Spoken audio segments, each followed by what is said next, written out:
Mr. Silent Channel. Kabanata 1151 hanggang 1160. Ang mga himala ay maaaring magmula sa mahusay na pagsisikap.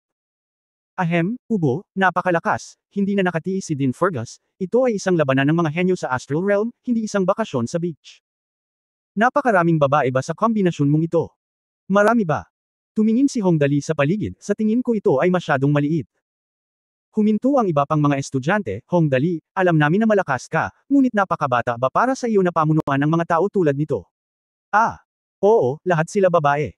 Nagsusumikap kami sa loob. Gusto mo bang pumasok para makita ang tanawin? Malaki ang krimen. Ang lahat ng nasa ibaba ay nagpahayag ng kanilang kawalang kasiyahan, at pagkatapos ay kinuyang ni Gufeifei ang kanyang mga kamao, pwede ka nalang maging kumpi ng kanyan mo. Mas mabuting itigil mo na ang pakikipag-usap sa akin tungkol sa iba pang kalokohan, kung hindi, huwag mo akong sisihin. Payag ka. Nang magsalita ang panganay na kapatid na si Gufeifei, tumahimik ang iba. Tinaasan ni Liang ng kilay si Levi's at Bang Ulong, Brother Levi's, mukhang wala silang tiwala sa atin. Sana. Makatagpo ako ng taong kayang humawak nito. Walang pakialam na nagkibit-balikat si Levi, sa virtual na mundo, magagamit ko ang aking buong lakas, kung hindi ay medyo mag-aalala ako. Okay, pinisil ni Fergus ang kanyang kamay at sinabi. Tumahimik kayong lahat. Dahil iniisip ni Dali na walang problema, gawin natin ito. Maghanda na tayo. Magkita-kita tayo sa virtual world sa loob ng 5 minuto. Kaya bumalik ang lahat sa kani-kanilang kwarto para maghanda. Brother Dali, habang naghahanda si Hong Dali sa silid, may kumatok sa pinto, at pagkatapos ay dumating ang boses ng maliit na prinsesa ng pamilya Hong na si Hua Xiangyu, nabalitaan ko na sasali ka sa Star Realm Genius Competition, kumusta ka na ngayon? Pwede ba akong pumasok? Malapit na itong maging handa. Nag-impake si Hong Dali at binuksan ang pinto. Kapatid na Dali. Si Hua Xiangyu ay pumasok sa pinto gaya ng dati. Bilang resulta, nang makita niya ang hitsura ni Hong Dali, agad siyang nagulat, Kuya Dali, ikaw, suot mo itong damit para lumahok sa Star Realm Genius Competition. Hindi nakakagulat na si Hua Xiangyu ay labis na nagulat, si Hong Dali ay walang suot na kahit ano. Ito ay hindi kagamitan, ngunit simpleng damit siya ay nakasuot ng eksaktong kagaya ni Zhou Xingxing sa God of Gamblers, nakasuot ng itim na suit, isang puting scarf sa kanyang leeg, at isang itim na windbreaker. Napakaayos ng pagkakasuklay ng kanyang buhok na mababali ang kanyang mga paa kapag may langaw na damapo dito. May nakalawit na tabako sa kanyang bibig. Nakasuot ng isang pares ng malaking itim na leather na sapatos, ang buong tao ay mailalarawan lamang sa isang salita na kabitin. Hindi ba maganda ang damit na ito? Sinabi ni Hong Dali na siya ay lubos na nasiyahan, matagal ko na itong pinag-isipan, at ang damit na ito ay mas angkop para sa aking katayuan. Lumingon siya habang nagsasalita, at 5 malalaking puting karakter ang sumayaw sa likod ng windbreaker. Bamuka ang bibig ni Hua Xiangyu sa hugis, at nanlaki ang kanyang mga mata. Sa huli, tumanggo lang siya ng walang laman, it's not bad, iyon. Ayos lang. Sabi ni Hong Dali. Pinitik niya ang kanyang mga daliri at sinabing, iyon na. Kung gayon, Kuya Dali, swertehin kita. Ngumiti si Hua Xiangyu at umalis na parang sleepwalker, babalik muna ako. Kaya ito ay pumapasok sa virtual na mundo. Sa oras na ito, naghihintay na si Dean Fergus sa virtual na mundo na eksklusibo sa Shenlong Star Realm Super Seminary. Ang eksklusibong virtual na mundo ay isang espesyal na pag-iral sa virtual na mundo. Sa madaling salita, ito ay katumbas ng isang hiwalay na kopya sa laro. Tanging ang mga tao sa Shenlong Planet ang maaaring pumasok. Iba pang mga tagalabas. Kahit anong mangyari, hindi ka makapasok. Pagkatapos ng lahat, ang Star Realm Genius Battle ay isang napakagandang kaganapan. Hindi lahat ay kwalipikadong manood ng laban. Hindi nagtagal, 10,000 katao ang nagtipon. Nang si Hong Dali at Gufeifei ay umakyat sa entablado kasama ang isang malaking grupo ng mga natalo, lahat ng mga kalahok sa Shenlong Star Realm Super Seminary ay nagbuka ng kanilang mga bibig. Masyadong bastos ang Hong Dali na ito, tama ba? Ito ay isang labanan sa pagitan ng mga henyo sa Star Realm. Ito ba ang isusuot mo sa kompetisyon? Gayunpaman, pagkatapos na tumayo si Hong Dali sa karamihan, madalas siyang kumaway ng hello, at nalaglag ang kanyang pangasandali. Ahem, Ubo, halos sumigaw si Fergus kay Hong Dali na nagkaroon siya ng cerebral hemorrhage dahil ilang beses siyang umubo ng marahas. Sa wakas ay pinipigilan ang pagnanais na talunin ang taong ito sa ulo ng isang baboy, at pagkatapos ay malakas na inihayag ang mga patakaran ng kompetisyon, okay, lahat, dahil dumating na ang lahat, iaanunsyo ko ang mga partikular na patakaran ng kompetisyon ng henyo na ito. Sa kasalukuyan, a total of 1,062 people participated in the Star Realm Genius Competition. This is a rare event in the past few hundred years. This is something that makes us all very happy and excited. After all, the more contestants there are, the better it will be in the end. The winning team will be stronger. Sa pagkakataong ito, ginagarantiya namin na ang lahat ay gaganapin sa isang bukas na screen. Lahat ng kalahok ay nasa pagitan ng edad na 18 at 24. Hinding-hindi magkakaroon ng sitwasyon kung saan ang isang master na sikat sa loob ng mga dekada ay papasok, lahat ay makatitiyak. Genius Battle. Ano ang genius? Ang mga may natatanging talento sa murang edad ay tinatawag na mga henyo. Kung ang isang lalaki na nagsasanay sa loob ng mga dekada ay papasok, walang alinlangan na ito ay lubhang hindi patas sa mga mag-aaral na darating upang makipagkumpetensya sa oras na ito. Sa makatuwid, ang limitasyon ng edad ay napakahigpit. Nagpatuloy si Fergus, upang matiyak ang pagiging patas ng kompetisyon, ang lahat ng aming impormasyon ay hindi naiiba sa katotohanan, kaya lahat ng naruroon ay maaaring magpakita ng kanilang mga talento at mag-ambag ng higit sa kanilang koponan. Ang talent competition ay nahahati sa dalawang yugto. Sa unang yugto, mayroong 100 mga koponan, at ang nangungunang 10 ay naiwan sa dulo. Sa second stage, ang top 10 ang magdedetermine ng top 3, tapos yung top 3 ang determinado. 1, 2 o 3 lugar. Ang unang pwesto sa kompetisyon ng koponan ay gagantimpalaan ng 5 bilyong Astrel na barya. Ang ikatlong pwesto ay gagantimpalaan ng 1 bilyong Astrel na barya. Ang gantimpala ay 100 milyong star coins. Ang ika-11 hanggang ika-100 na pwesto, ang gantimpala ay 10 milyon. Ito ang gantimpala ng labanan ng henyo. 5 bilyong Astrel na barya para sa unang lugar, ito ay tiyak na hindi isang maliit na halaga. Sapat na ang 5 bilyong Astrel na barya para mabaliw ang lahat, 5 bilyon. Napakaraming pera, kahit hatiin mo pa ito noon, magiging 10-10 milyon, maraming pera. Oo, 5 bilyon, ito pa rin ang mga gantimpala sa pera, pati na rin ang karanasang natamo mula sa labanan, ay mas hindi mabibili ng salapi. Well, lahat ng iba ay labis na nasa sabik, syempre, maliban kay Hong Dali, ang pervert. Oo nga, sa nakikitang masaya ang lahat, determinadong binuhusan sila ni Hong Dali ng malamig na tubig, kaliit lang ang pera. Lahat ay bumagsak. Well, hindi ko talaga kayang makipagkumpetensya sa pananalapi sa Hong Dali, tiyak na babagsak ang mga tao. Sa oras na ito, nagkaroon ng kaguluhan sa ibaba, idiniin ni Fergus ang kanyang mga kamay, hinintay na tumahimik ang mga manunood, at patuloy na ipinakilala ang mga patakaran, bawat kalahok sa laban ng henyo iisa lang ang buhay mo, at matatapos ito kapag namatay ka. Maaari kang makakuha ng 1 puntos para sa bawat ordinaryong kalahok na mapapatay mo, at maaari kang makakuha ng 100 puntos sa pamamagitan ng pagpatay sa iba. Kung mas marami kang pumatay, mas maraming puntos ang makukuha mo, mas maraming puntos ang makukuha mo sa kalahati ng iyong mapapatay. Puntos ng kalaban, at ang natitirang mga puntos ay mabubura. Sa huli, 10 koponan na lang ang natitira. Sa pagtatapos ng laro, ang pagraranggo. Kalooban. Kalkulahin batay sa kabuuang mga puntos na nakuha ng lahat sa koponan. Bawat sesyon ng Star Realm Genius Battle ay napakabaliw. Napakaraming tao na nag-aaway sa mga grupo sa isang mapa ng eksena. Habang nakikipaglaban, kailangan nilang mag-ingat sa mga palihim na pag-atake mula sa iba. Sa ganitong laro, dapat maging alerto ka sa lahat ng oras. At dahil sa point system na ito, walang handang hilingin sa kanya na mamatay bilang cannon fodder kahit na siya ang pinakamahina sa koponan. Dahil ang mamatay ay ang pagbibigay ng puntos sa iba. Ang labanan sa pagitan ng mga henyo ay medyo mahigpit, hinawakan ni Hong Dali ang kanyang ilong at bamulong, may isa pang pagpatay sa loob. Sa huli, 10 koponan na lang ang natitira sa 100, tuwang-tuwang sabi ni Gu Feifei. Dinilaan niya ang kanyang mga labi at sinabing, sa pagkakataong ito ay kaya ko nang pumatay ng kontento. Tingnan natin kung sino ang hindi magmulat ng kanilang mga mata at darating na naghahanap ng kamatayan, hehe. 100 koponan lamang ang kukuha sa nangungunang 10, na gagawing lahat ay lalaban ng baliw. Iyon ay magiging mundo ng mga dagwang bangkay. Ito ay tiyak na magiging lubhang mabaliw. Ipakita mo sa akin ng mabuti, dinala ng mga patriarch ng bawat pangunahing pamilya ang pinakamahuhusay na tao mula sa kanilang mga pamilya upang manood ng labanan, ang ganitong uri ng pagkakataon ay napakabihirang. Ang bawat malakas na tao ay maaaring kumilos, at maaari kang matuto mula dito. Ito ay isang lubhang mahalagang karanasan. Lalo na bawat minuto, ang pagraranggo ay kakalkulahin. Kung mas mataas ang ranggo, mas malakas ang lakas. Dapat mong tandaan na hindi ka dapat manggulo sa isang tao maliban kung kailangan mo. Dahil ang mga taong tulad nito ay malamang na maging mahusay na mga figures sa hinaharap. Ang mga mentor at pinuno mula sa lahat ng Star Realms ay pinapayuhan din, lahat, kumilos ng mabuti at maging lubhang maingat sa lahat ng bagay. Dahil kayo ang hinaharap na mga elite ng ating mundo ng bituin, ang mga tunay na henyo, at ang mga haligi ng hinaharap ng ating mundo ng bituin. Sana ay magagawa ninyong lahat ang inyong makakaya at makabalik ng matagumpay. Ang lahat ng mga estudyante ay labis na nasa sabik.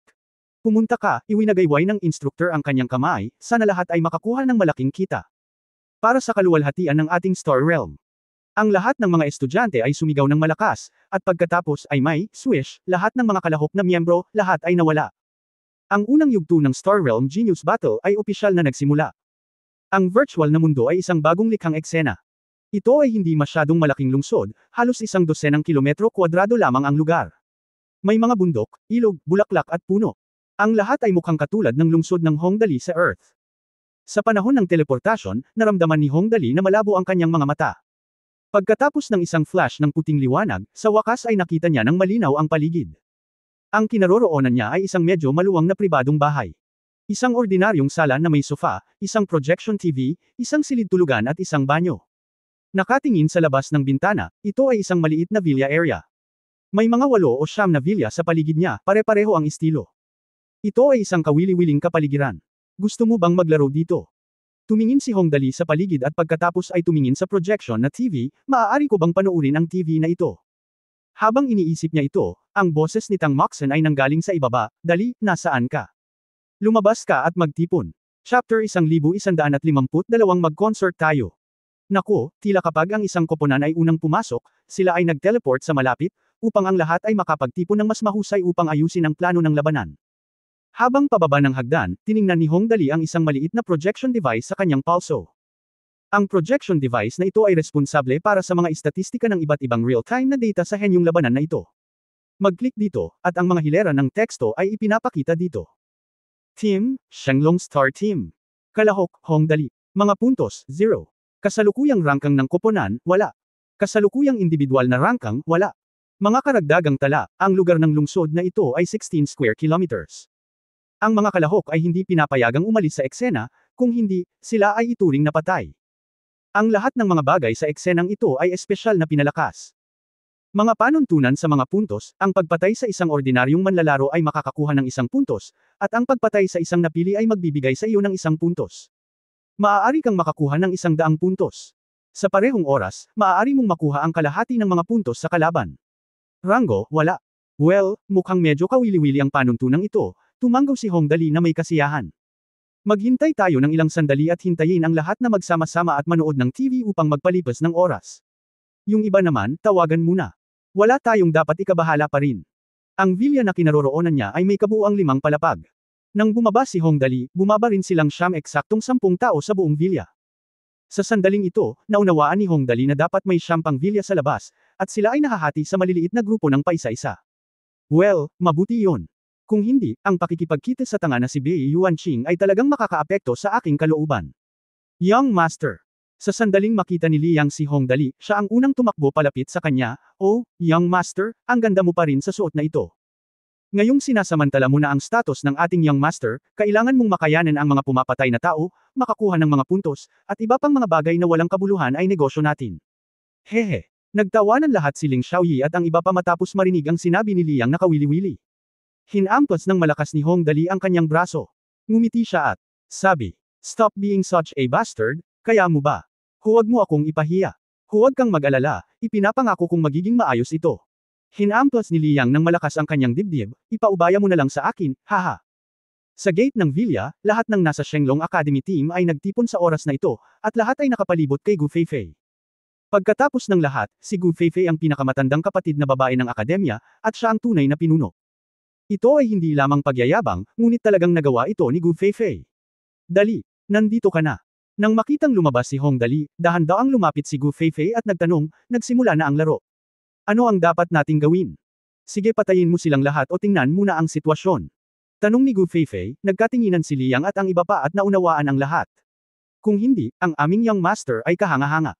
Siya ang ganap na core saan man siya magpunta. Maging si Gu Feifei, ang panganay na kapatid na babae, ay dapat humingi muna ng kanyang opinyon sa mga ganitong pagkakataon. Anong nangyayari? Kailangan mo pa bang itanong? Tumingin si Hongdali sa paligid at nakitang nandoon ang lahat ng 100 tao. Maging ang kanyang matandang kaaway na si Bei Yuanqing ay naririto, nakatingin sa kanya na halatang hindi magiliw na tingin. Kaya, huwag pansinin siya, sinabi ni Hongdali, "Paglabas ko, nakita ko na ang mga pasilidad sa villa na ito ay napakaganda." Ngumuso siya habang nagsasalita. Ngumiti siya at sinabing, "Bumalik tayo sa villa at manood ng TV. Tingnan natin at manood ng TV." Babalik sa villa para manood ng TV sa isang mahalagang okasyon. Natigilan ang lahat, at umungal si Bei Yuanqing, "Hongdali. Alam mo ba kung saan ang lugar na ito?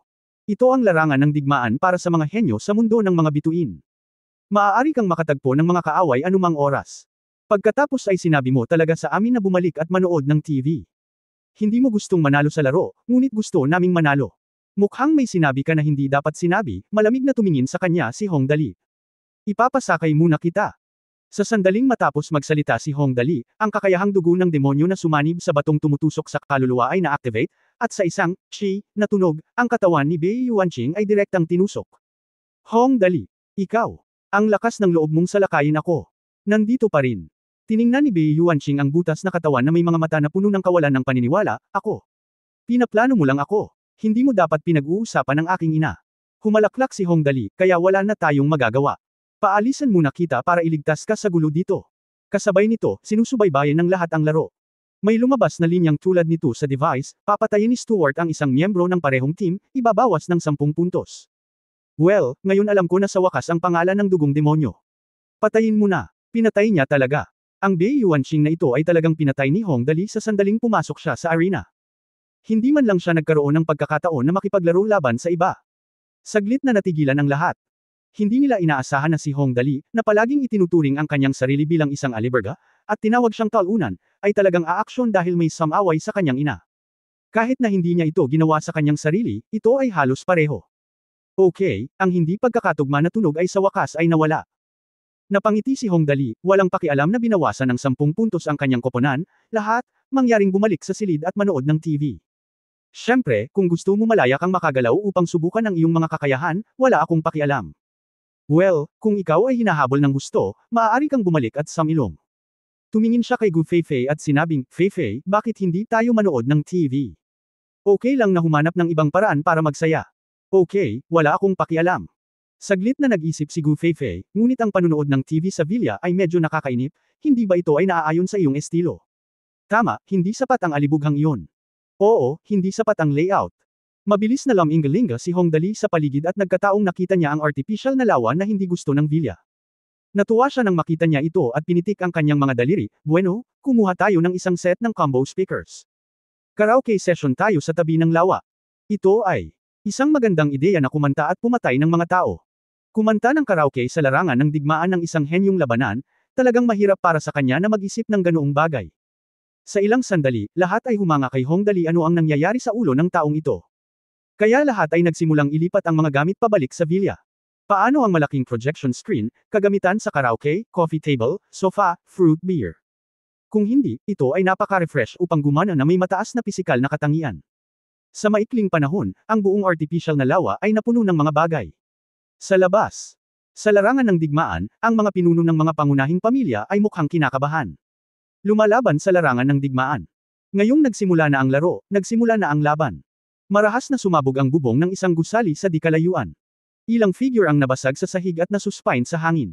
Nagsimula silang mag-away ng ganoon. Sa paglipat na ito, sa loob ng ilang sandali, nagsimulang lumitaw ang dagandong ng labanan sa iba't ibang lokasyon sa larangan ng digmaan. Boom! Boom! Boom! Boom! Boom! Boom! Tingnan, tingnan, tingnan, nagsisimula itong lumaban ng napakabilis. Ang mga tao mula sa mga pangunahing pamilya at Star Realms na nanunood ng labanan ay lahat ay nagniningning ng maliwanag. Ang mga nagsisimulang makipaglaban sa oras na ito ay karaniwang mga kanya na kumpi na siyang unang nag-iimbestiga sa sitwasyon. Kapag nagkita ang mga tao mula sa iba't ibang koponan, natural silang nag-aaway kapag nagkikita sila. Bagamat hindi masyadong mataas ang lakas ng mga cannon fodder na ito, karamihan sa mga ito ay nasa una at ikalawang antas ng Star Domain, ngunit maaari nilang maabot ang antas na ito sa murang edad dahil mayroon silang mga tunay na kakayahan pagkatapos ng lahat, ang pinakamalaking pagkakaiba sa pagitan ng mataas na antas ay nakasalalay sa mga katangian. Sa itaas, anuman ang mga katangian, mga talento sa isang round ng labanan, ang mga maaaring sumali sa Star Realm Genius Battle ay tiyak na hindi mga baguhan. Lahat, mangyaring buksan ang iyong mga mata ng malapad. Ang mga patriarch ng mga pangunahing pamilya ay nagpaalala sa kanilang mga miyembro ng pamilya, hindi ko inaasahan na makakamit mo ang kanilang mga talento sa pakikipaglaban, ngunit dapat mong mas obserbahan at makita kung ano sila. Lumalaban. Naiintindihan mo, patriarch. Tumanggo ang lahat ng mga alagad bilang pagsang-ayon. Lahat ay matamang nanunood sa labanan. Hindi nagtagal, na-update ang unang ranggo. Mabilis na binuksan ng lahat na naruroon ang espesyal na kagamitan upang suriin. Ang unang lugar sa individual na labanan, Fang Yu, puntos, 2. Ang pangalawang lugar, He Jiangxia, mga puntos, 2.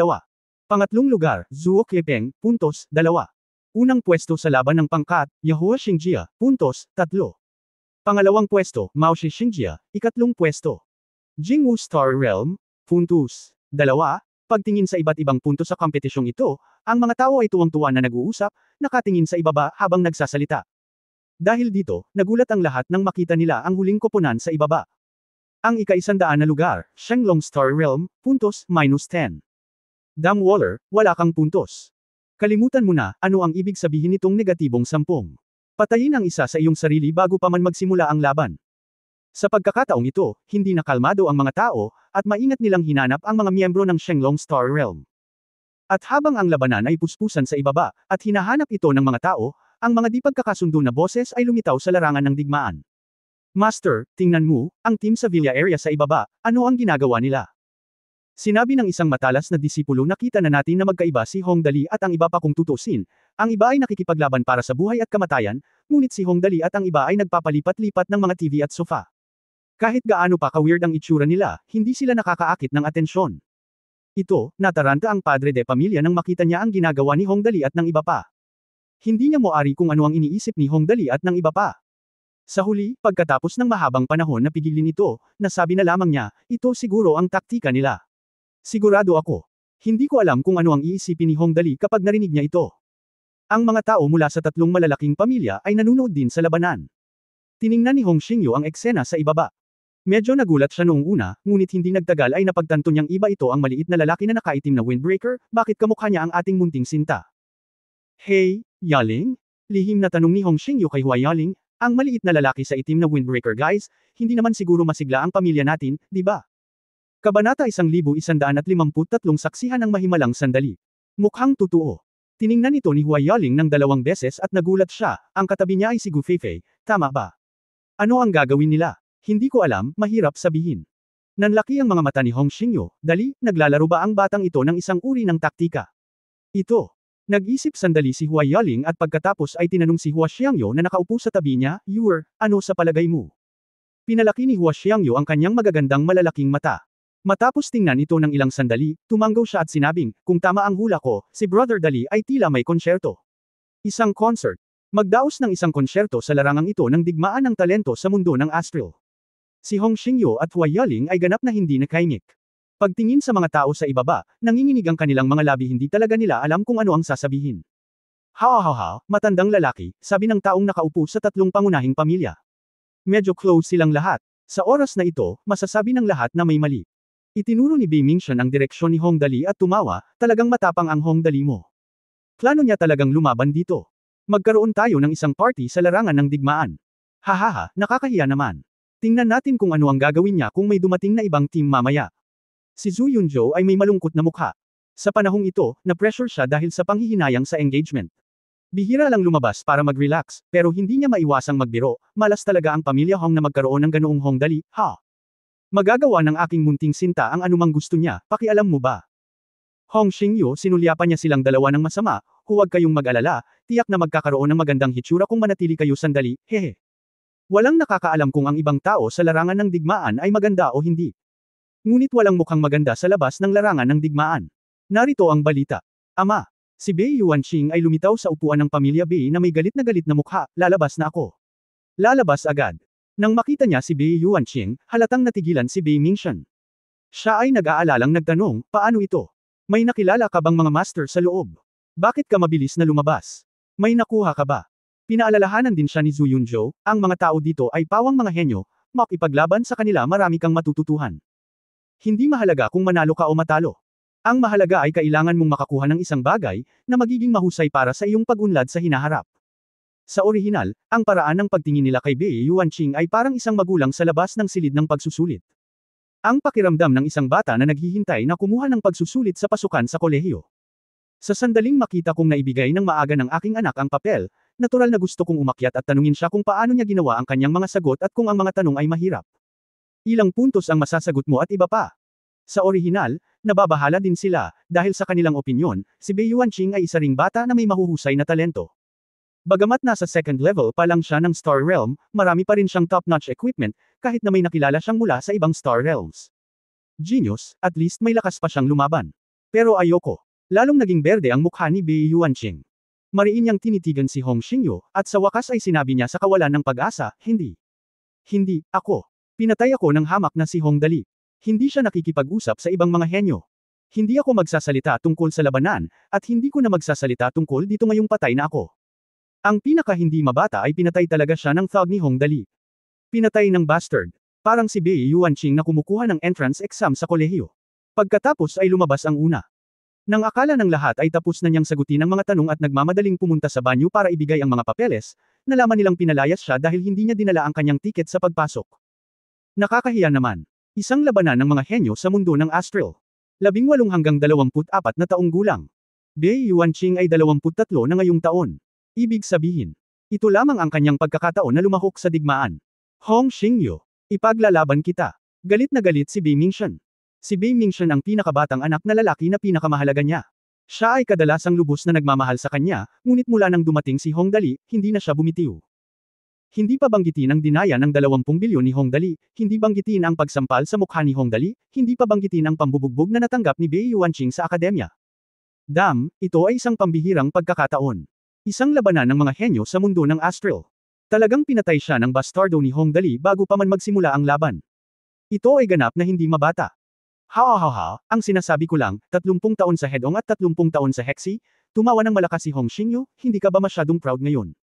Di ba sabi mo malas ang magkaroon ng isang maliit na lalaki sa pamilya ko? Hoy, kayo pa rin tama kayo, siguradong malas kayo, malas naman, say. Masaya si Hong Xingyu, ngunit maganda ang pakiramdam sa kanyang puso. Little darling, hindi ka minahal ni Lolo ng walang kabuluhan, kaya kailangan mong gawin ito, hahaha. Astig.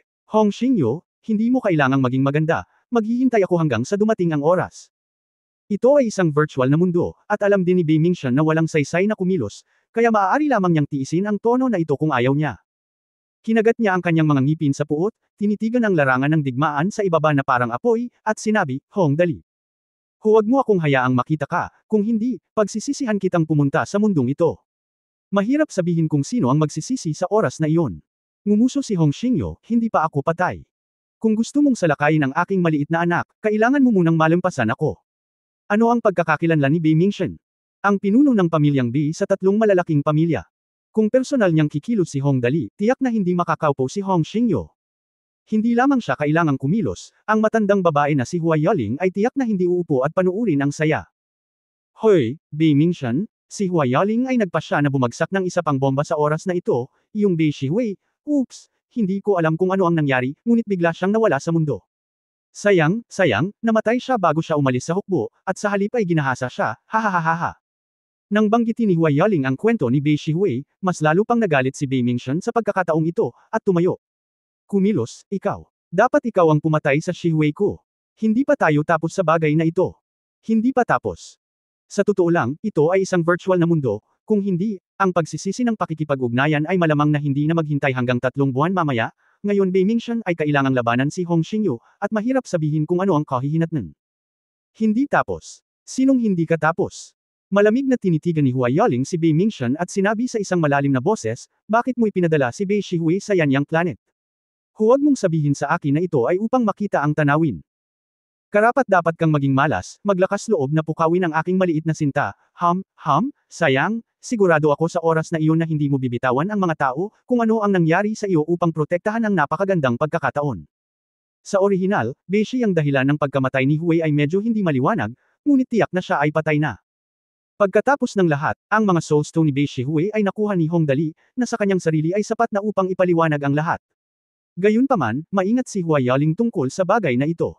Hindi niya sinabi na si Hong Dali ang may gawa nito, at hindi rin niya sinabi na siya ang pumatay sa kanya, ngunit ang mga taong pinadala niya ang pumatay sa kanya.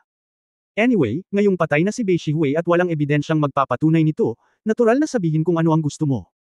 Ngunit ang pagsasabi na ito ay may dalawang pakinabang. Ang una ay upang ilayo si Hong Dali sa bagay na ito, at ang pangalawa ay ang sabihin kay Bei Mingxuan na ang lahat ng junior sa ibaba ang may gawa nito, at ikaw, ang ulo ng pamilya, ay dapat manatiling tahimik. Kung hindi man, kung maglakas loob kang kumilos, huwag mo akong sisihin sa pagmasakir din ng iyong mga inapo. Oo nga, nang marinig niya ang sinabi ni Hua Yaling, tumahimik si Bei Mingxuan. Walang paraan sa paligid nito. Ang mga makapangyarihang patriarka ng 3 malalaking pamilya ay hindi kailanman direktang makakaatake sa mga juniors ng kabilang partido. Kung tutusin, malaki ang pagkakaiba ng kanilang lakas at ng mga ordinaryong miyembro ng pamilya. Kung direktang kumilos sila anuman ang kanilang katayuan, ang 3 malalaking pamilya ay ganap na babagsak nang hindi man lang naghihintay na masira ang kontrata ng kasal. Anumang pamilya ay dapat na hatiin sa mga hierarchies. Kung ang isang pamilya ay lumaban hanggang sa wakas at iilan na lamang ang mga amo gaya ng pinuno ng angkan, ang iba ay kung ang lahat ng mga anak ng pamilya ay mamatay, kung gayon ang pamilya ay iiral sa pangalan lamang. Sa makatuwid, kahit na ang patriarch ng pamilya ay may malaking kapangyarihan, siya ay talagang walang magawa kung minsan halimbawa, si Bei Mingchen. Kahit na gusto niyang sakalin si Hong Dali hanggang mamatay, hindi niya magawa. Maaari niyang ayusin ang mga miyembro ng pamilya na kumilos o pumatay sa kanya. Ngunit siya mismo ay hindi dapat gawin ito sa kanyang sarili. Kung hindi, ang mga kahihinatnan ay magiging napakaseryoso. Sa makatuwid, kahit na alam na ngayon na si Bei Mingchen ay pinatay ng mga miyembro ng pamilyang Hong, maaari lamang lunukan ni Bei Mingchen ang kanyang galit. Ang mga kasanayan ay hindi kasing husay ng iba, wala talagang masasabi tungkol dito. Humph, isang beses ka nang nanalo, halos mabali ni Bei Mingchen ang kanyang mga bakal, at sa wakas ay piniling umupo. Hindi na siya tumingin kay Hong Xingyu at sa iba pang miyembro ng pamilyang Hong, ngunit hinayla na lang niya si Bei Yuanqing at sinabing, Yuanqing, bagamat hindi ko nagawa ang sarili ko sa pagkakataong ito, napakabuti pa rin na tingnang mabuti. Para sa mga walang hiya, huwag pansinin sila. Ang mga walang hiyang sinabi niya ay natural na sina Hong Xingyu at Hua Yaoling. Hehe, maaari mong samantalahin ang sinasabi mo, tumingin si Hong Xingyu na may nakakasilaw ng ngiti, mas mabuting tingnan ko kung ano ang susunod na plano ng ating munting sinta. Nangangatuwiran sa ilang walang hiyang mga tao, kung gayon talagang hindi ito posible. Nang marinig ang kanyang sinabi na kawili-wili, agad na tinakto ni Hua Xiangyu ang kanyang bibig at ngumiti.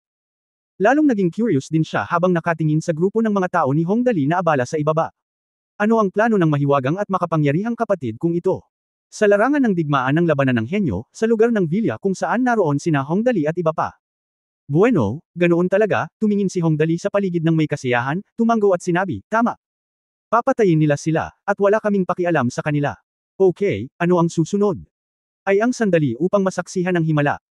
Sa oras na ito, isang entablado na humigit kumulang 100 metro kwadrado ang na-set up sa tabi ng lawa, na napapalibutan ng malaking holographic projection screen, ganap na na-simulate na mga stereo speaker, at 12-dosenang mga sofa at coffee table.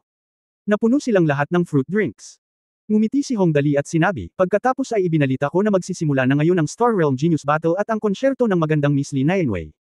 Lahat ng nakaupo sa ibaba ay tumugon ng napakainit na palakpakan. Tinatayang mula noong Star Realm Genius War, ito lang ang nagdaos ng mga konsyerto sa larangan ng digmaan. Kabanata 1154 na gaya ng inaasahan sa isang assassin. Hehe, Dali, mayroon ako sa iyo. Ngumiti si Tang Moxon at hinalikan si Hong Dali, nakakagulat ang konsyerto ni Sister Nianwei. Mas nakakagimbal pa kaysa sa nasa lupa. Masyadong malaki ang pattern na ito. Salamat, young master. Binigyan din ni Li Nianwei si Hong Dali ng magiliw na halik at mahinang sinabi, hindi ko akalain na balang araw ay magdaraos ako ng konsyerto sa ganoong mahalagang okasyon. Masayang masaya ako. Salamat. Ang pagdaraos ng isang konsyerto sa larangan ng digmaan ng Star Realm Genius War, ang ganitong uri ng paggamot ay talagang mataas. Maging ang mga taong nanunood sa itaas ay natulala, oh my God, itong Hong Dali na ito ay gustong mag-concert dito. Halos mabulunan si Fergus sa kanyang laway, oh my God, tapos na, this time sobrang nakakahiya. Well, hindi lang sila, kundi ang mga tao mula sa ibang team na mas malapit dito ay natulala din, anong nangyayari sa team na iyon doon? Anong ginagawa nila? Dito ka ba nagpi-party? Ang ilan sa mga mas matalinong tao ay tumingin ng malapitan sa sitwasyon at sa wakas ay nagtapos, ito ang kanilang plano upang akitin ang kaaway, at tiyak na ito ay isang bitag. Huwag magpalinlang. Kaya sa ilalim ng pagbabantay ng halos lahat, dahan-daang umakyat sa entablado ang maganda, maamo at magandang babae na si Li Nianwei. Nagsimulang kumislap ang mga ilaw at nagsimulang tumugtog ang musika. Tiningnan ni Li Nianwei ang umaasang mga mukha ng mga taong nakaupo sa ibaba. Mukha siyang isang napaka-eleganteng saludo at mahinang nagsabi, salamat, young master, sa pagbibigay sa akin ng pagkakataong ito. Pagkatapos, mag-aalay ako sa iyo ng ilang napakagandang kanta, at sana ay magustuhan mo ang mga ito. Sa lalong madaling panahon ng musika ang saliw ay magsisimula na ngayon, at ang unang kanta ni Li Nianwei ng konsyerto, Rolling Bead Curtain, ay magsisimula na. Ang bawat kilay ay inukit sa puso, at ang pagpipinta ay nabahira ng mga iniisip. Ang tinta ay umaagos, at libu-libong mga teksto ng pamilya ang lahat ay dilaw. Ang gabi ay tahimik, at ang mga screen ng bintana ay bahagyang maliwanag. Ang malambing na pagkanta ay umabot sa pandinig ng lahat ng naruroon. Nang makita ang dalisay at magandang boses ni Li Nianwei, nakalimutan ng lahat na naruroon ang kanilang kaba, ang lugar, ang oras, at ang katotohanan na sila ay nakikilahok sa Star Realm Genius Competition. Dapat sabihin na si Li Nianwei ay tila ipinanganak para sa musika. Oo, kumanta siya sa stage. Ang mga estudyanteng ito mula sa Shenglong Star Realm ay nakikinig sa ibaba. Isa-isang natulala ang lahat na hindi nila alam kung nasaan sila. Maganda ang pakinggan, napakasarap pakinggan. Ang Hong Dali na ito ay palaging nakakagulat sa mga tao. Ito ay isang napakagandang kanta. Ito ay may masining na konsepto tulad ng isang umaagos na ilog. Kapag pinakinggan ko ito, ang aking puso ay lumalambot. Lahat ng naruroon ay lasing. Ngunit mas kakaiba ang pakiramdam ng mga taong nasa labas na lumalaban para sa buhay at kamatayan. How dare they hold a concert here? Ano ang ritmo? Ambush. Hikayatin ang kalaban. O sumuko ka lang dahil alam mong hindi ka sapat. Ngunit kung paano tingnan ito? Ito ba ang lahat ng dahilan para hindi magsagawa ng konsyerto? Sa isang gusali na hindi kalayuan sa lugar ng Villa, si Yu Maming, ang napili ng Alang Star Team, ay tumingin sa direksyon ng pangkat ni Hong Dali, nakasimangot at nag-isip sandali, at pagkatapos ay dahan-daang sinabi, pumunta ka at tingnan mo doon ng personal. Ano? Nangyayari? Tandaan, huwag mabitin sa laban. Ang layunin namin ay makapasok sa nangungunang tatlo. Hindi tayo dapat mahulog sa kanilang pananambang at bumalik pagkatapos ng isang tingin lang. Agad namang tumayo ang isang ordinaryong estudyante na magaling magpalusot at maniktik at mabilis na nawala sa paningin ng lahat. Maraming tao ang may mga planong tulad nila, at hindi nagtagal, humigit kumulang 16 o 17 mga especially iya ang nakalusot patungo sa direksyon kung nasaan si Hong Dali at ang iba pa. Ang bawat koponan ay may tacit na pag-unawa at walang masyadong maraming tao. Tutal, elite man o kanyan, mag-aambag sila ng puntos kapag namatay sila, at puntos ang susi sa pagtukoy ng tagumpay o pagkatalo sa huli. Kaya kung maaari kang gumamit ng mas kaunting lakas tao, gamitin ito ng kaunti hanggat maaari. Kung hindi, kung nagpadala ka ng masyadong maraming tao at tinambangan, malaki ang pagkalugi. Young Master, maraming tao ang lumalapit sa amin. Sa Villa area, si Li Nianwei ay kumanta ng kanyang paboritong kanta sa entablado, habang pinaalalahanan ni Ling Xiaoyi si Hong Dali sa mahinang boses. May 16 na tao sa kabuuan, lahat sila ay palihim na isang uri ng scout, isang taong nakakita sa sitwasyon ng kalaban. Kung hindi, ang mga gumagamit ng auxiliary ability ay napakalakas. Lubos niyang inaabangan ang mga plano ng kalaban, at walang sinumang galaw ang makakapagtago sa kanyang kakayahan lalo na ang ganitong uri ng larangan ng digmaan na walang sinumang tagalabas ay angkop para sa kanyang kakayahang magamit. Oh, nandito ka ba para obserbahan ang sitwasyon ng kalaban? Ngumiti si Hong Dali, pagkatapos ay hinawakan ang kanyang baba, okay lang na hilingin sa kanila na makita, ngunit kung babalik sila, madali silang magdadala ng malaking hukbo. Hindi maganda kung istorbohin nila ang konsyerto ni Sister Nianwei. Oo. Ang pag-aalala ni Hong Dali ay medyo makatwiran. Kapag nalaman na ng kaaway ang katotohanan at nagdala ng malaking puwersa para pumatay ng mga tao, mahirap sabihin kung mapapatay nila siya o hindi, ngunit tiyak na hindi matutuloy ang konsyerto. Kaya ito ay napakahalaga. Ang ating kapatid na si Nianwei ay bihirang magkaroon ng ganitong magandang pagkakataon, paano niya ito masasayang? Young Master, bitawan mo ako. Sa oras na ito, lumapit ang dugong demonyo, nawalan ako ng 10 puntos sa pagpatay sa Bei Yuanqing na iyon noon, at nabawi ko lang ito sa pagsisikap na ito. Ang dugong demonyo ay dati nang binugbog ni Bei Yuanqing sa Super Seminary. Binugbog siya ni Yuanqing. Bagamat nakaganti siya ngayon, nabawas ng 10 puntos ang kanyang mga puntos. Kaya sa napakagandang pagkakataon, natural na maibalik ang mga puntos. Oo, ayos lang. Nag-isip sandali si Hong Dali, pagkatapos ay tumango at sumang-ayon, tandaan mo lang na mag-ingat. Walang problema. Sumang-ayon ang dugong demonyo, at pagkatapos ay nawala sa harap ng lahat. Isa nga siyang mamamatay tao. Tingnan mo ang lakas niya. Nagpatuloy ang concert. Kasabay nito, ang mga pangunahing koponan na natuklasan ang sitwasyon dito ay nagpadala din ng mga scout upang magtanong tungkol sa sitwasyon. At sinimulan din ng dugong demonyo ang kanyang pangangaso. Sa pagsilip sa mga damo at kagubatan, ang dugong demonyo ay gumamit ng iba't ibang mga bunker ng napakahusay. Maya-maya, may nakita siyang scout na papalapit na nakatagilid ang ulo. Ang scout ay nakasuot ng lavender armor at isang itim na balabal, at hawak niya ang isang matalim na punyal na nakabaligtad.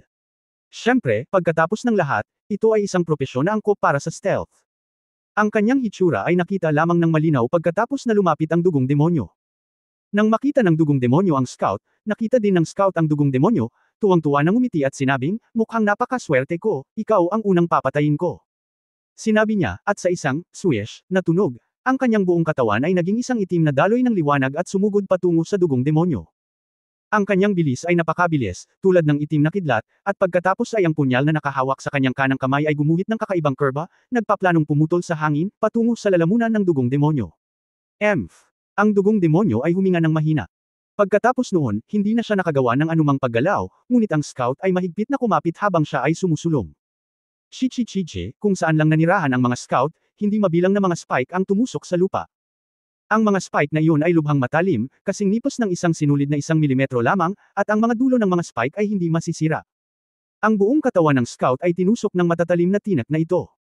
Bakas sa kanyang mga mata ang hindi kumpiyansa na tingin, at bahagyang bamuka ang kanyang panga. Pagkatapos sa isang iglap, isang stream ng liwanag ang nawala sa kalangitan, at ang katawan ng scout ay naging isang grupo ng mga virtual na bagay ay nahulog sa lupa. Ito ay isang purong simulation scene na espesyal na ginawa sa virtual na mundo upang gayahin ang kalupitan ng labanan kapag ang isang tao ay namatay, siya ay babalik sa labas at muling mabubuhay, at ang bangkay ay magiging isang eksena sa larangan ng digmaan. Medyo mahina pa rin. Umiling ang dugong demonyo, at pagkatapos ay nakakita ng isang bunker upang itago ang kanyang sarili, at pagkatapos ay binuksan ang battle monitoring device, Kalahok, Stuart, Shenlong Star Realm.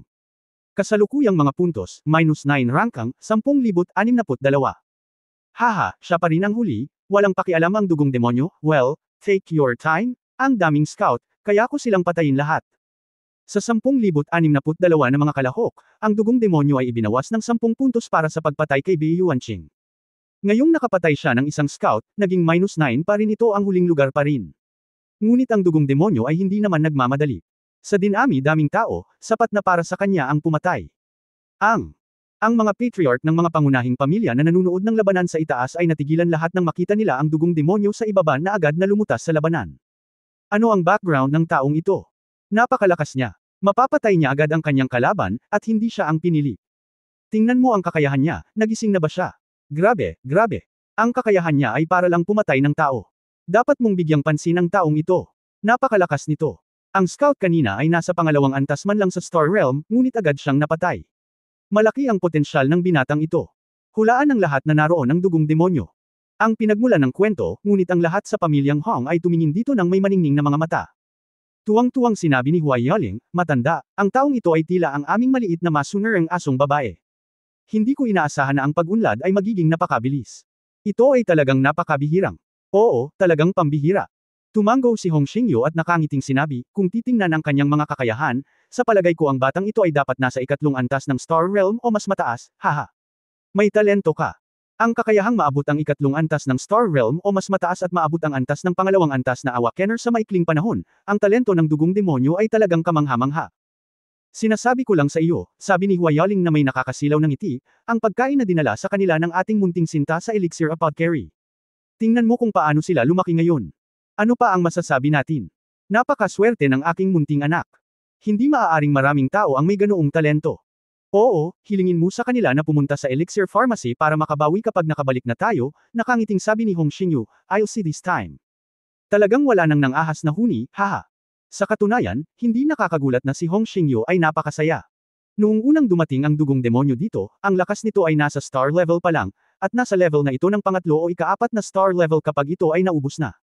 Ngunit ang kanyang rate ng paglago ay sapat na upang sorpresahin ang lahat. Masasabing ang pinakakahanga-hangang pag-unlad na nagawa niya ay noong siya ay pumasok sa Super Seminary.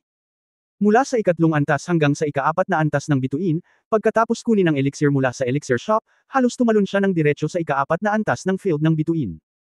Pagkatapos ay inilaan niya ang kanyang sarili sa pagsasanay sa akademya at naabot ang antas ng isang pangalawang antas na nagising na tao. Nangangahulugan ito na ang lakas ng dugo ng demonyo ay umabot sa medyo nakakatakot na antas. Hindi kalabisan na sabihin na ang kasalukuyang dugong demonyo ay maaaring ganap na abusuhin si Bei Yuanqing sa buong kondisyon. Ang kabanata 1155 ay hindi ordinaryong matalino. Hong Dali, ang bastos na ito. Sa kabilang banda, si Bei Yuanqing ay tumingin sa kanya na may iba't ibang uri ng paninibugho at puot, ang isang random na bastard ay may ganoong lakas. Hindi ko ito tinatanggap. Hindi ko ito tinatanggap. No wonder sobrang nagseselos siya. Isipin mo na lang, kung tutuusin, siya rin ang numero 1 henyo ng nakababatang henerasyon ng pamilyang Bei, isang malakas na lalaki na malapit nang maabot ang ikatlong antas ng ikalawang antas ng larangan ng bituin. Bago dumating si Hong Dali, siya ang pangalawang tao sa akademya. Maganda ang mga resulta ngayon. Siya ay nahulog mula sa pangalawang lugar sa akademya sa kung saan alam kung saan. Marahil ay hindi niya mabilang ang mga ito sa dalawang kamay. Paano siya magiging handa na gawin ito? Ngunit ayaw at walang magawa, ang mga nasasakupan ni Hong Dali ngayon ay tila lumaki sa isang nakakagulat na antas. Ilang araw na ba? Kahit na ang mga katangian ay maaaring mabayaran ng mga elixir, ang bilis ng paggising sa kakayahang ito. Alam mo, tumagal ng 3 taon para magising ang kanyang kakayahang itim na apoy, at halos hindi ito nagising. Ito lamang ay sapat na upang ipagmalaki ang kanyang mga kapantay, ngunit kumpara sa mga bastos ni Hong Dali. Ang Hong Dali na ito ay malamang na ang numero 1 kaaway ng ating pamilyang Bei sa hinaharap. Tiningnan ni Bei Mingxian ang mga taong naglalaro doon. Si Hong Dali na tuwang-tuwa lang ay hindi maiwasang mapatingin dito ng seryoso. Kung tutuusin, madaling sabihin si Hongdali kahit ano pa ang sabihin niya, ngunit isa siyang asong napakabilis na lumaki at kailangang bantayan. Talagang, tumango si Zhu Yunjo at sinabi, ang mga ganyang tao ay napakabihirang. Ang mungkahi ko, kung kaya mo silang i-recruit mo sila sa lahat ng paraan. Kung hindi mo sila ma-recruit, patayin sila. Wasakin ang hindi mo makukuha. Ang pag-drop, lalo na ang mga henyo mula sa kampo ng kaaway, ay dapat na maingat na isaalang-alang. Bueno, naghihintay akong bumalik, lihim na tumango si Bei Mingshan, dapat mong subukan. Kung hindi ko siya magagamit, kailangan mong patayin siya. Kung hindi, batay lamang sa rate ng paglago na ito, isa talaga siyang malaking banta. At sa pagkakataong ito, sa mismong playing field. Ang dugong demonyo ay random na nakahanap ng isang tagwan at umupo. Hindi mabilang na mga spike ang nakaalerto sa loob ng radius na 100 metro sa paligid niya. Kung magkakaroon man ng kaguluhan, tiyak na hindi siya makakatakas sa atake ng mga spike. 6 na scout ang napatay sa ngayon, ang dugong demonyo ay tumingin sa recording device na may ngiti, Kalahok, Stuart, Shenlong Star Realm. Mga kasalukuyang puntos, -4. Rangkang, 10,062. Ganyan kalaban. Medyo mahina talaga. Ang dugong demonyo ay umiling ng walang magawa, at ang bilang ay napakaliit pa rin. Hindi madaling ay pantay ang mga puntos. Pero hindi pa tayo pwedeng maging pabaya. Baka malakas o mahina ang mga kalaban, at matatalo. Pinadala sila bilang scouts. Hindi naman siguro masyadong maganda ang lakas nila. I think mahina sila sa depensa at ang main growth direction nila is to detect the enemy situation. Hindi ko alam kung gaano kalakas ang mga totoong heavyweights. To be honest, I'm really looking forward to it. Pero, ngayon lang nagising ang kakayahan ko at hindi pa ako mature. Kung hindi, ang saklaw ng babala ng aking mga spike ay maaaring tumaas sa hindi bababa sa 500 metro. Kung ganoon, magiging mas madali ang pagpatay. Dahil sa field ng compression ng katangian. Sa makatuwid, sa arena na ito, ang saklaw ng impluensya ng mga spike ng dugo ng demonyo ay kasalukuyang 300 metro lamang ang pinakamarami. Gaano man ito kalaki, ang kapangyarihan ay mababawasan, at ito ay kumonsumo ng labis na enerhiya. Ang hanay ng 100 metro ay ganap na cost-effective at ang pinaka-cost-effective. Well, mas sasanayin ko ang kasanayang ito. Sa palagay ko ay walang darating sa maikling panahon. Hindi masasayang ang oras. Kailangan kong ganap na ayusin ang aking mga kakayahan sa antas ng isang taong nagising sa ikalawang antas. Patay na si Nobuhiro. Sa isang apartment sa ika-28 palapag ng isang skyscraper na may humigit kumulang 30 palapag. Ang lahat ng miyembro ng koponan ng Weighing Star Realm ay natipon dito. Ang pinuno nila ay isang binata na mga 22 taong gulang. Nakasuot ng puting malambot na tela na roba, may suot din siyang aqua crystal na kwintas sa leeg. Hindi malinaw kung ano ang layunin nito. Bagamat nakatayo siya sa gitna ng karamihan, napakahusay niyang tingnan. Ang sinumang makakakita sa pangkat na ito ay malamang na tumutok sa kanya sa unang tingin. Ang napili, Gouge. Your Excellency Gouge, isang binata na tila ang numero 1 master sa mga estudyante sa likod ng akademya ay maingat na nagtanong, kung gayon, ano ang susunod nating gagawin? Ipagpatuloy ang pag-espiya, huwag mo akong guluhin pansamantala. Siya. Tumingin si Gouge sa direksyon ng konsyerto ni Lin Nianwei sa ibaba, dahan-daang umiling, at sinabing, napakakaiba ng layout ng kabilang partido. Ngayon ko lang nakita na kahit 100 ng mga koponan ang nagpadala ng mga tao upang mag-espiya. Sa ngayon, wala pang nakitang makakabalik. Sinabi niya tungkol sa recording device, binuksan ito at tiningnan ang mga numero dito, bueno, ang mga puntos ay naging -2, na nangangahulugang ang Shenlong Star Realm na ito. Hindi madali para sa team na pumatay ng 8 tao sa napakaikling panahon. Ang makapatay ng napakaraming tao nang hindi gumagawa ng anumang ingay, at lutisin ang labanan ng tahimik, ay medyo kahanga-hanga. Pinili, ang lakas ni Gouge ay totoong 5th level star field, at isang hakbang na lang ang layo niya sa pick. Hindi raw simple ang kalaban, kaya syempre hindi talaga simple. Oo naman, pagkarinig sa kanyang mga salita, ang iba ay kinilig kung tutusin, walang gustong mamatay muli, kaya lahat sila ay tumahimik isa-isa.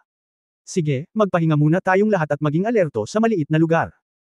Tumingin muli si Gouge sa konsyerto, at pagkatapos ay mahinang sinabi, kung makatagpo ka ng isang kaaway, lumaban kung kaya mo. Kung hindi mo matalo, subukang tiyakin ang iyong kaligtasan. Pagkatapos ng lahat, bagaman ang mga puntos ay mahalaga, ngunit ang huling ranggo ay nakabatay sa kaligtasan ng koponan. Kahit gaano karaming mga puntos ang mayroon ka, magiging walang kabuluhan kung ang koponan ay mapupuksa sa huli. Okay, naiintindihan ko. Tumango ang lahat. Sa kabilang banda, kabilang sa star team ni Theron. Talagang naglakas loob itong Hongdali na gawin ito. Nakaupo sa tabi ng bintana, tuwang-tuwang tiningnan ni Kung ang masiglang eksena sa konsyerto sa ibaba at sinabing, sobrang buhay na gusto ko pang puntahan, haha. Your Excellency, the Chosen One, matapos marinig ang mga salita ni Kung, ang ilang estudyante sa ibaba ay agad na naging curious at nagtanong, walang mga pinili sa Shenlong Star Realm. Nagdaraos sila ng isang konsyerto sa napakalaking paraan. Kapag sila ay kung pipiliin ng ibang mga koponan na kabkuban, ang mga kahihinatnan ay magiging ganap na kapahamakan, lalo na kung makatagpo sila ng isang koponan kasama ang pinili, tiyak na sila ay magdaranas ng malaking kabiguan. Nagdurusa ng malaking kawalan. Huminga ng masama si Kung at sinabing, mahirap sabihin kung sino ang nakaranas ng malaking pagkalugi. Sa tingin mo ba ay tanga si Hong Dali? Kung gayon ay nagkakamali ka. Ayon sa aking obserbasyon, itong Hong Dali ay hindi lamang tulala, sa kabaligtaran, siya ay napakatalino, at hindi ordinaryong matalino. Nakita mo ba ang posisyon nila ngayon? Lahat ay umiling posisyon. Malapit na bang maging Villa area? Ano pa ang masasabi ko tungkol sa lokasyon nito? Hindi mo man lang ba nakikita ito? Ang tanga mo talaga. Ngumisi si Kung gusto mo pa ring labanan si Hong Dali gamit ang iyong IQ. Hindi mo ba napansin na ang kanyang lokasyon ay napapaligiran ng tubig sa tatlong panig, at mayroon na lamang isang bukas na natitira upang makipaglaban sa kanya? Hayaan ang mga tao. Ito ay isang huling ditch na sitwasyon. Tiyak na walang chance ang ibang team kung gusto nilang kabkuban, pero kung lalaban sila ng head-on, hehe, hindi mahina ang mga talunan ni Hong Dali, not to mention may mas misteryosong strongman na si Gu Feifei. Isang last-ditch fight. Sino ang mag-aakala na si Hong Dali, na tila gustong mamatay ng basta-basta sa pamamagitan ng pagdaraos ng isang konsyerto, ay talagang kasabay ng diskarte ng militar ng isang huling ditch na labanan? Makinig ka sa sinabi mo, ganito talaga. Biglang natauhan ang lahat, at isang tao ang tumingin sa konsyerto sa ibaba. Pagkatapos mag-isip tungkol dito, nagtanong siya, kung gayon, paano kung may dumating mula sa tubig upang palihim na umatake? O mula sa langit? Hindi ba ang kanilang geographical na lokasyon ay? Paano ko pa sasabihin sa iyo na hindi ka sapat? Ngumiti si Kung, at pagkatapos ay tumingin sa ibaba na may higit na paghanga sa kanyang mga mata, ang isang palihim na pag-atake mula sa tubig ay tiyak na isang aksyon ng paghahanap ng kamatayan. Alam kong may mga water awakener sa kanilang koponan. Ang sino mang maglakas loob na dumaan sa tubig ay tiyak na magpapakamatay. Tingnan mo, magkakaroon ng magandang panoorin ngayon na unang paniniwalaan ko. Ang panig ni Kung ay pamilyar sa lakas ng mga alipores ni Hong Dali, ngunit malinaw na ang ibang mga koponan ay walang ganoong kaalaman. Sa isang building hindi kalayuan dito. Patay na si Zhu Jin, natalo tayo. Ito ang koponan mula sa The High Star Realm. Sa oras na ito, tiningnan ng pinuno ng pangkat na ito ang konsyerto sa ibaba at galit na nagngangalit ang kanyang mga ngipin, hindi ko inaasahan na namatay pa rin siya pagkatapos ng pagiging maingat. Mag-isa. Senior Chang Huang, ano ang dapat nating gawin ngayon? Nagtanong ang isa pang estudyante sa ibaba, maghintay ka rito, oh. Siyempre hindi ito maaaring maging ganoon ka-simple. Hinawakan niya ang kanyang baba at nag-isip sandali, pagkatapos ay tumawa siya at sinabi, nakita mo ba ang lawa sa ibaba? Dapat lahat ng tao ay marunong lumangoy, di ba? Ang aming lokasyon ay nasa gilid mismo ng lawa, lalo na't may malapit na mga bunker. Kaya't maaari tayong makalusot sa lawa at maghintay ng biglaang pag-atake mamaya. Tandaan, huwag masyadong sabik na lumaban, at bawiin kaagad ang mga benepisyo. Ang paglulunsad ng isang pag-atake mula sa lawa ay talagang isang magandang ideya. Pagkatapos ng lahat ng naruroon ay isang Starfield level o mas mataas sa mga mag-aaral, at ang iba pang mga koponan ay natural na pareho. Karaniwan, ang lahat ay sanay sa pakikipaglaban sa lupa. May mga taong may kakayahan na maaaring lumipad, ngunit sa tubig, tiyak na may mga posisyon sa pag-atake na hindi madaling maisip ng iba. At lalo na, ang larangan ng view sa tubig ay hindi masyadong malaki, at mayroon din itong malaking kalamangan upang lumikas pagkatapos ng pag-atake. Tulad ng inaasahan kay Senior Chang Huang, ang diskarte na ito ay napakahusay. Matapos marinig ang kanyang mga sinabi, lahat ay tumango bilang pasasalamat. Kaya't nagsimulang maghanda ang lahat, at nagsimulang gumawa ng malinaw na dibisyon ng paggawa ang Senior Chang Huang, lahat, tandaan, walang napili ang aming koponan, at walang pag-asa na mapunta sa tuktok.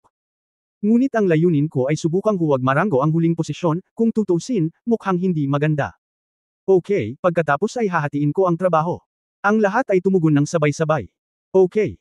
Kabanata 1156 na panahon ng yelo. Kaya't sinimulang ayusin ni Senior Chang Hong ang partikular na dibisyon ng paggawa, Lewei, ikaw ang gumagamit ng kakayahan ng Slippery Soul Stone. Pagkatapos mong lamusong sa tubig saglit, magagamit mo ang iyong mga kakayahan upang ang lahat ay malayang makalabas at makaalis sa tubig at mapanatili ang malakas na mobility. Sex. Ang binata na nagngangalang Lewei ay tumango kaagad, naiintindihan. Ang kanyang Soul Stone ay tinatawag na Mad Ulash na Soul Stone, na maaaring gumamit ng Mad Ulash na kakayahan sa mga tao o bagay, lalo na sa mga tao, na maaaring magpabago sa buong katawan ng tao. Ito ay Mad Ulash, lalo na sa tubig, at maaaring maging kasing flexible ng isda. Napakahalaga ng kakayahan ni Senior Chang Yu na maglakas loob na salakayin sina Hong Dali at Li Wei sa tubig. Ride, ipinagpatuloy ni Senior Chang Yu ang pagsasaayos, ang iyong kakayahan ay maaaring humadlang sa Ice Soul Stone, na ginagawang ang Ice Soul Stone ay walang epekto sa lahat, kaya manatili dito ng ilang sandali, at manatili ka sa gitna ng koponan at magbigay ng suporta anumang oras. Jizo, ang iyong kakayahan ay maaaring matiyak na ang bilis ng bawat isa ay tumataas sa isang napakabilis na antas.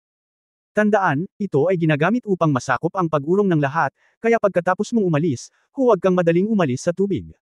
Kapag natapos na ang labanan, pamunuan kaagad ang koponan pabalik, huwag mag-alinlangan. Boyo, ang iyong instant burst attack ang pinakamalakas, kaya pinangunahan mo ang matalas na tropa ng kutsilyo na maglunsad ng palihim na pag-atake mula sa ilalim ng tubig. Kapag napatay mo ang ilang miyembro ng kalaban, babalik ka kaagad. Tandaan na huwag maging tamad na lumaban. Shi Wei, sundan mo si Boyo, para masakop sila. Nang matapos ang lahat sa pag-aayos, tiningnan ni Senior Changhong ang lahat at sinabing dahan-dahan, okay, sa pagkakataong ito ay sasama tayo sa 20 tao. Ang layunin ay makisali sa pakikidigmang gerilya at palihim na pag-atake. Tumigil sa sandaling makita mong angkop, huwag huminto sa pakikipaglaban. Ang natitirang mga tao ay narito upang pangasiwaan ang sitwasyon. Ang lahat ay sumigaw ng sabay-sabay, naiintindihan. Pagkatapos ay nagsimula na silang kumilos. Di nagtagal, pagkalabas ng gusali ng ilang tao na inayos ng senior na si Chang Yu, lahat sila ay nakahanap ng isang tagong lugar para pasukin ang tubig dahil naroon ang Mad Ulash na Soul Stone ni Li Hui. Kaya naman, matapos makapasok sa tubig ang 20 taong ito, masasabing wala silang kamalay-malay sa sitwasyon, at wala man lang ripple. 20 estudyante mula sa The High Star Realm ang mabilis na lumapit sa kinaroroonan ng Hong Dali at iba pa. Young Master, habang nanunood ng konsyerto, nakangiting lumapit si Ling Xiaoyi sa Hong Dali at Bang Ulong, may mga taong lumalapit sa amin sa tubig, 20 sila. Oh, mula sa tubig. Pagkatapos marinig ito, si Hong Dali ay lasing din, talagang matapang sila. Pagkatapos ay sinimulan niyang tawagan si Tang Moxon, Zengxan, halika rito, gusto kong hilingin sa iyo na gumawa ng mabuti. Hehe. Nahihiyang lumakad si Tang Moxon at tumingin sa paligid. Well, walang tao sa paligid. Maaari bang samantalahin ng Buster Dali na ito ang sitwasyon? Kaya namula ang batang babae at nahihiyang sinabi, ano ang problema? Sa katunayan, inaasahan ni Tang Moxon ang pagdating. Gayunpaman, inilihis ng mga salita ni Hong Dali ang kanyang atensyon. May tao sa tubig, ngumiti si Hong Dali at hinawakan ang kamay ni Tang Moxon, gusto mo bang subukan ang iyong kakayahan at makita ang epekto? May tao ba sa tubig? Halika upang salakayin kami. Ito ay ganap na hindi matitiis. Lumakad papunta sa tubig si Tang Moxon nang walang sinasabi. Siya ay tumingkayad, iniunat ang kanyang mapuputing mga kamay, inilagay ang isang daliri sa tubig, at pagkatapos ay mahinang kumanta ng kanyang bagong kasanayan, Ice Age. I-click, i-click, i-click, i-click. Gamit ang kanyang mga daliri, ang buong lawa ay agad na naging isang malawak na puti. Kumakalat ang isang layer ng nakakagat na malamig. Nagsimulang magyelo ang lawa at nagsimulang manginig ang lupa. Unti-unting lumitaw ang mga puting kristal ng yelo sa hangin. Gumising ang Ice Soul Stone. Sa panahon ng yelo, ito ang kasanayan pagkatapos magising ang Ice Soul Stone. Maaari nitong i-freeze ang lahat sa paligid nito sa napakabilis na bilis. Ang pagkilos ni Tang Moxon ay mas malakas kaysa noong una niyang pinagsama ang Ice Soul Stone. Sa oras na iyon, ang Ice Soul Stone ay maaari lamang ituring na yelo sa ilang degree sa ibaba ng zero, at mawawala ang kapangyarihan nito pagkaraan ng ilang sandali sa ilalim ng sikat ng araw. Pero ngayong namulat na ang kanyang kakayahan, iba na. Sa kanyang edad ng yelo, ang temperatura ay higit sa 240 degrees below zero. Hindi kalabisan na sabihin na halos lahat ay ganap na magyayelo sa kanya at mawawalan ng anumang epekto. Kahit na ang metal ay maaaring maging frozen sa mga piraso. Nalalapat ito sa mga bagay tulad ng metal, pabayaan ng mga ordinaryong tao. Sa katunayan, ito rin ay malas para sa mga taong ito kung hamonin nila ng hayagan, maaaring manalo si Tang Moxon ng 2 o 3 nang walang anumang problema, ngunit sa 4 o 5, maaari lang siyang magdepensa. Kung magsama-sama ang 6 o 7 ay tiyak na hindi nila ito matatalo. Ngunit ang problema ay ang lahat ng mga taong ito ay nasa tubig. Sa orihinal, ang Ice Soul Stone ay napakalapit sa Water Soul Stone. Masasabing interoperable ang dalawa. Sa tubig, ang kakayahan ng Ice Soul Stone ay maaaring dalhin sa pinakamataas nito. Kaya ang mga taong ito ay nasa trahedya, lahat sila ay agad na napatay sa pagkilos ni Tang Moxon. Wow! Nakakatakot na kakayahan. Bagamat ang lahat ay nag-e-enjoy sa concert ni Lin Naiwei noon, pagkatapos ng lahat, ito ay isang kompetisyon para sa mga henyo sa Star Realm. Ang lahat ay medyo hindi sumasang-ayon sa ideya ni Hong Dali sa kanilang mga iniisip, malamang na alam ni Hong Dali na siya ay magiging walang silbi kahit na siya ay lumahok sa labanan, kaya't maaari rin siyang magsaya. Kung tutusin, hindi biro ang lakas ng pinili. Ngunit sa mga napili, walang simple. Ngunit ngayong nakita nila ang lakas ni Tang Moxon, nagulat ang lahat. Ayon sa kapangyarihan ng hakbang na ito ngayon, ito ay tiyak na ang kapangyarihan na darating pagkatapos ng kakayahan ay magising. Naalala ko na ang babaeng ito ay nagmula sa Alapiers ni Hong Dali, o sinabi ba na siya ang fiancé ni Hong Dali? Noong nakaraan, medyo hindi sila sumasang-ayon. Kung tutusin, si Hong Dali ay mula sa maharlikang pamilya ng Shenglong, kaya medyo nakakahiyang pakasalan ang isang babae na hindi mula sa maharlikang pamilya bilang kanyang kasintahan. Ngunit ngayon ay tila ang batang babae na ito ay maaaring aktwal na gisingin ang kanyang mga kakayahan sa isang maikling panahon. Talagang super genius ito. Karapat-dapat si Kuya Dali na maging Kuya Dali, talagang kamangha-mangha siya. Nag-thumbs up ang lahat kay Hong Dali, galing, ang aking kasintahang babae ay maaaring magkaroon ng ganoong lakas, ito ay hindi maisip. Oo, hindi katakatakang si kapatid na Dali ang kalmadong tao, ang gising ng Ice Soul Stone, ay hindi nagbibiro. Sa ilang sandali, lahat ng mga estudyante sa Shenglong Star Realm ay humanga kay Hong Dali, tingnan mo siya, at pagkatapos ay tingnan mo ang sarili niya. Siyempre, halatang hindi lang sila ang nagulat sa oras na ito. Oh my God, this girl. Siya talaga ang gising ng Ice Soul Stone. Nang makita ang kilos ni Tang Moxon, lahat ng nanunood ng labanan sa labas ay nagsaya at tumayo. Bumangon. Ang gising ng Ice Soul Stone. Tanging ang tunay na malakas ang nakakaunawa kung ano ang ibig sabihin nito. Ang bawat isa sa mga elemental awakener ay napakalakas, ito ay mararamdaman mula kay Bei Mingxian ng pamilyang Bei. Sa katunayan, ito rin ang kaso. Sa madaling salita, si Bei Mingxian ang tagagising ng Purple Thunder Soul Stone, ang third level awakener. Ang babaeng ito ay kamangha-mangha, isang henyo. Lahat ng mga nakakaalam ng mga kalakal ay namangha, paggising sa kakayahan ng Ice Soul Stone sa murang edad, ang kanyang mga inaasam-asam sa hinaharap ay walang limitasyon. Oo, kung lumaki siya in the future. Absolutely. Nakakatakot. Lalo na kapag level 3 awakener na siya, kayang sirain ng absolute zero ang lahat sa isang iglap. Oo, okay lang. Sa paghusga sa saklaw ng kanyang pagyayelo, dapat ay nagising na lamang siya sa antas ng isa, ngunit sa pagkakataong ito. Nakakatakot din. Hoy, matanda. Mukhang napaka-talented ng ating munting fiancé. Nakangiting tumingin si Hua Yaling sa kanya at sinundot si Hong Xingyo sa tabi niya, kaya naisip ko. Medyo hindi siya karapat-dapat kay Xiao Guaiguai, pero mukhang okay na ngayon, hindi naman masyadong masama, at dapat may kinabukasan siya. Tama, tumawa ng malakas si Hong Xingyo kaya nang inag ang kanyang balbas. Pinagmamalaki din niya ang Bei Mingxian at Zhu Yunzhou, na nakaupo sa hindi kalayuan. Sabi, ano ang pinag-uusapan mo, aming munting sinta? Hindi siya katulad ng ilang tao. Oh, may napakaliit na henyo sa pamilyang ito, at siya ay may pagmamalaki na parang isang bagay. Bei Mingxian sa gilid ang mukha nila ni Zhu Yunzhou ay nabaluktot sa galit, ngunit wala talaga silang masabi. Pagkatapos ng lahat, ang lakas ni Tang Moxon ay naroon. Sa Yudao, si Wenwu ang pinakamahusay at si Wuwo ang pangalawa. Hindi ka ba kumbinsido? Hilahin ito at magsanay. Tingnan mo, nagbago ang rangkang ng koponan ng Shenglong Star Realm. Sa oras na ito, may nagsimulang sumigaw muli, ngayon ang rangkang ng Shenglong Star Realm ay talagang pang-14. Talaga. Lahat noon ko lang naalala na gumamit ng recorder para tingnan ang rangkang. Pagkatapos kong tingnan ito, huminga ako ng malalim, Shenglong Star Realm Team, kasalukuyang puntos, 17. Pangkalahatang rangkang, pang-14. Galing. Ayan. Sa maikling panahon. Sila ay sumugod mula sa huling lugar hanggang sa ika-14 na lugar.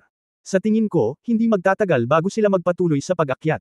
Sabihin ko lang, dapat may kumpiyansa silang mag-concert dito, kung hindi, sinong makakagawa nito? Hay, tama. Sa tingin mo, saan sila pupunta sa huli? Sa tingin ko may pag-asa para sa top 50. Ang top 50. Well, kung ang mga napili ay maglalaban hanggang kamatayan, ang top 50 ay talagang magkakaroon ng pagkakataon, ngunit gaano man ito kataas, mahirap sabihin. Ang lahat sa itaas ay nagsasalita tungkol sa malakas na lakas ni Tang Moxon. Sa larangan ng digmaan sa ibaba, si Captain Chang Hong ng The High Star Realm Team ay tumingin sa nagyayelong lawa sa ibaba, natulala. Talagang hindi niya inaasahan na ang mga taktikang inayos niya noon ay talagang makakatagpo ng ganoong sitwasyon. Huwag na nating pag-usapan kung paano nalaman ng kabilang partido na nagpadala siya ng mga tao dito. Ang gayong kalaban na nagising mula sa Ice Soul Stone ay hindi isang bagay na maaaring labanan ng mga taong pinadala niya. At nang i-on niya ang recording device at tingnan ito, huminga siya ng malalim, ang kasalukuyang bilang ng mga taong natitira sa team, 79 na tao. Ang 20 o higit pang mga taong ipinadala noon ay nabura lahat. Lahat sila ay nabura ng kalaban sa isang galaw. Umalis. Si Kapitan Chang Hong, na may malamig na pawis na umaagos sa kanyang noo, ay desididong nag-utos na umatras, lahat ng tao ay mabilis na umalis dito at humanap ng mga pagkakataon upang salakayin ang ibang mga koponan. 20 sa ating mga tao ang namatay sa pagkakataong ito. Ngayon ay wala na tayong kalamangan sa mga numero. Minsan isang araw, ang mga pumipili ay palibutan tayo at tayong lahat ay mawawasak. Tayo na. Dapat sabihin na dahil si Chang Hong ay maaaring maging isang kinikilalang figure sa antas ng kapitan, siya ay medyo matapang. Nang makitang hindi maganda ang sitwasyon, desidido siyang naglabas ng utos na umatras. Kung tutuusin, 21 sa kanilang mga tao ang namatay, at mayroon pa ring 79 na tao, habang halos lahat ng iba pang mga koponan ay may higit sa 70 tao. Bilang karagdagan, wala sa kanila ang pinili sa unang lugar, at sila ay naging mas mahina. Kaya ang pinakamahusay na paraan ngayon ay upang makahanap ng isang lugar upang itago, upang hindi makayanan ang mga pagbabago. Kapag ang ibang mga koponan ay nagsimulang mamatay, makakahanap sila ng mga pagkakataong palihim na pag-atake, upang mapakinabangan ang kanilang mga benepisyo. Gayunpaman, nakakalungkot na ang kanilang mga iniisip ay madaling mahulaan ng iba. Kabanata 1157 Manghuhuli, Lobo, Mangangaso. Si Hong Dali at ang iba pa ay nasa isang skyscraper na hindi kalayuan sa kanilang kinaroroonan, sa koponan ng Chosen One Gouge. Sabi ko, dahil naglakas loob silang mag-concert, dapat confident sila. Tiningnan ni Gouge ang data na ipinapakita sa recording device sa kanyang pulso at nakangiting sinabi, napatay nila ang 20 tao ng sabay-sabay. Nakakamangha. Tingnan mo. Medyo nagseselos ako. Sa oras na ito, may nagtanong, bueno, Gouge, ano ang susunod nating gagawin? Ano pa ang magagawa natin?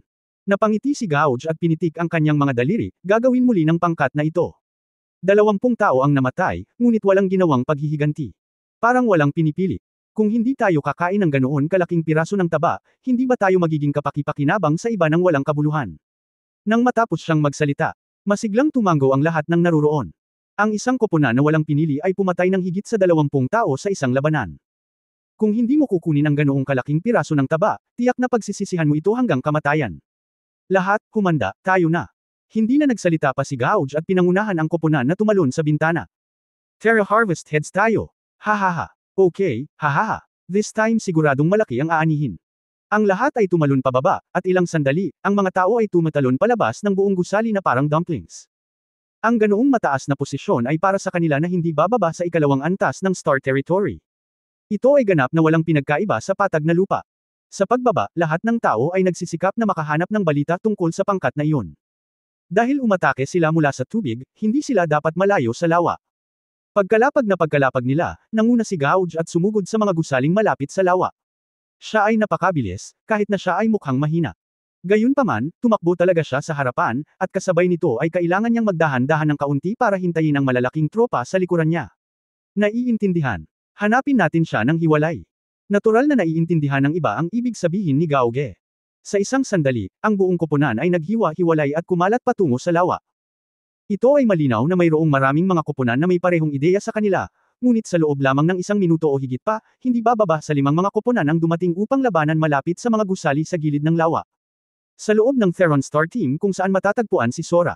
Master Kong, 6 na teams na ang naghahanap sa team na iyon. Terra na. Pagtingin sa isang malaking grupo ng mga tao sa labas patungo sa lawa, may mga taong biglang nabalisa, paano kung pumunta din tayo at tingnan? Napakalaki sayang naman kung hindi tayo aksyon. Ang sinabi niya ay eksakto kung ano ang iniisip ng iba, at lahat ay tumango ng sabay-sabay. Haha, huwag kang mag-alala, umiling si Kong ng mapagpasyang, medyo hindi ka pa rin mapakali. Isipin mo, ngayon sigurado na ang pangkat na iyon na walang pinipili, at ang bilang ng mga tao ay wala pang 8. Kaya't sino ang hindi magiging gaaman sa isang malaking piraso ng taba? Ngunit ang problema ay, ngayon ay napakaraming karne, ngunit mayroong maraming mga lobo, kung ano ang gagawin ng mga lobo, kung ano ang gagawin ng mga lobo. Eto na. Mahihirapan na sila sa oras na iyon. Sa oras na ito, ang isang taong may malinaw na pag-iisip ay mabilis na nakaunawa, oo, mayroon lamang napakaraming karne. Kapag ang karne ay nahahati, kung gayon ang mga lobo na susunod na magkikita ay tiyak na lalaban tayo.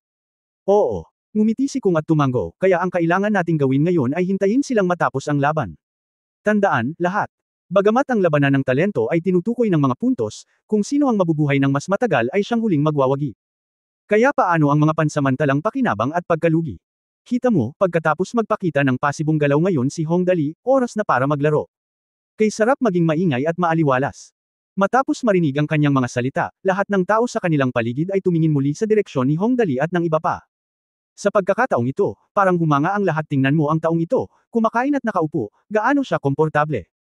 Nang si Kong at ang iba pa ay gumaganap bilang lobo na may kapayapaan ng isip, natuklasan din ng koponan ng Chosen One Gouge ang kinaroroonan ng koponan ng The High Star World. Haha, alam kong tatakas ka. Tumayo si Gouge sa harap ni Kapitan Chang Hong at ng iba pa at nakangiting sinabi, nakakalungkot na mas mabagal ka pa rin sa pagtakbo. Nasa isang residential area siya. Napakaganda ng malambot na damuhan sa lupa. Ngunit ang kapaligiran ng buong eksena ay lubhang nakapanlulumo. Sa harap ng Gauge, may kabuuang 6 na tao, kabilang si Captain Chang Hong. Oo naman, natuklasan mo ako, biglang nanlamig ang mga mata ni Kapitan Chang Hong nang makita niya si Gauge, at ang kanyang mga kamay ay hindi namamali na kinuyam ang mga sandata sa kanyang mga kamay. Dahil may impresyon siya sa taong nasa harapan niya. Isa iyon sa 62 napili, at ang kanyang pangalan ay parang Gauge.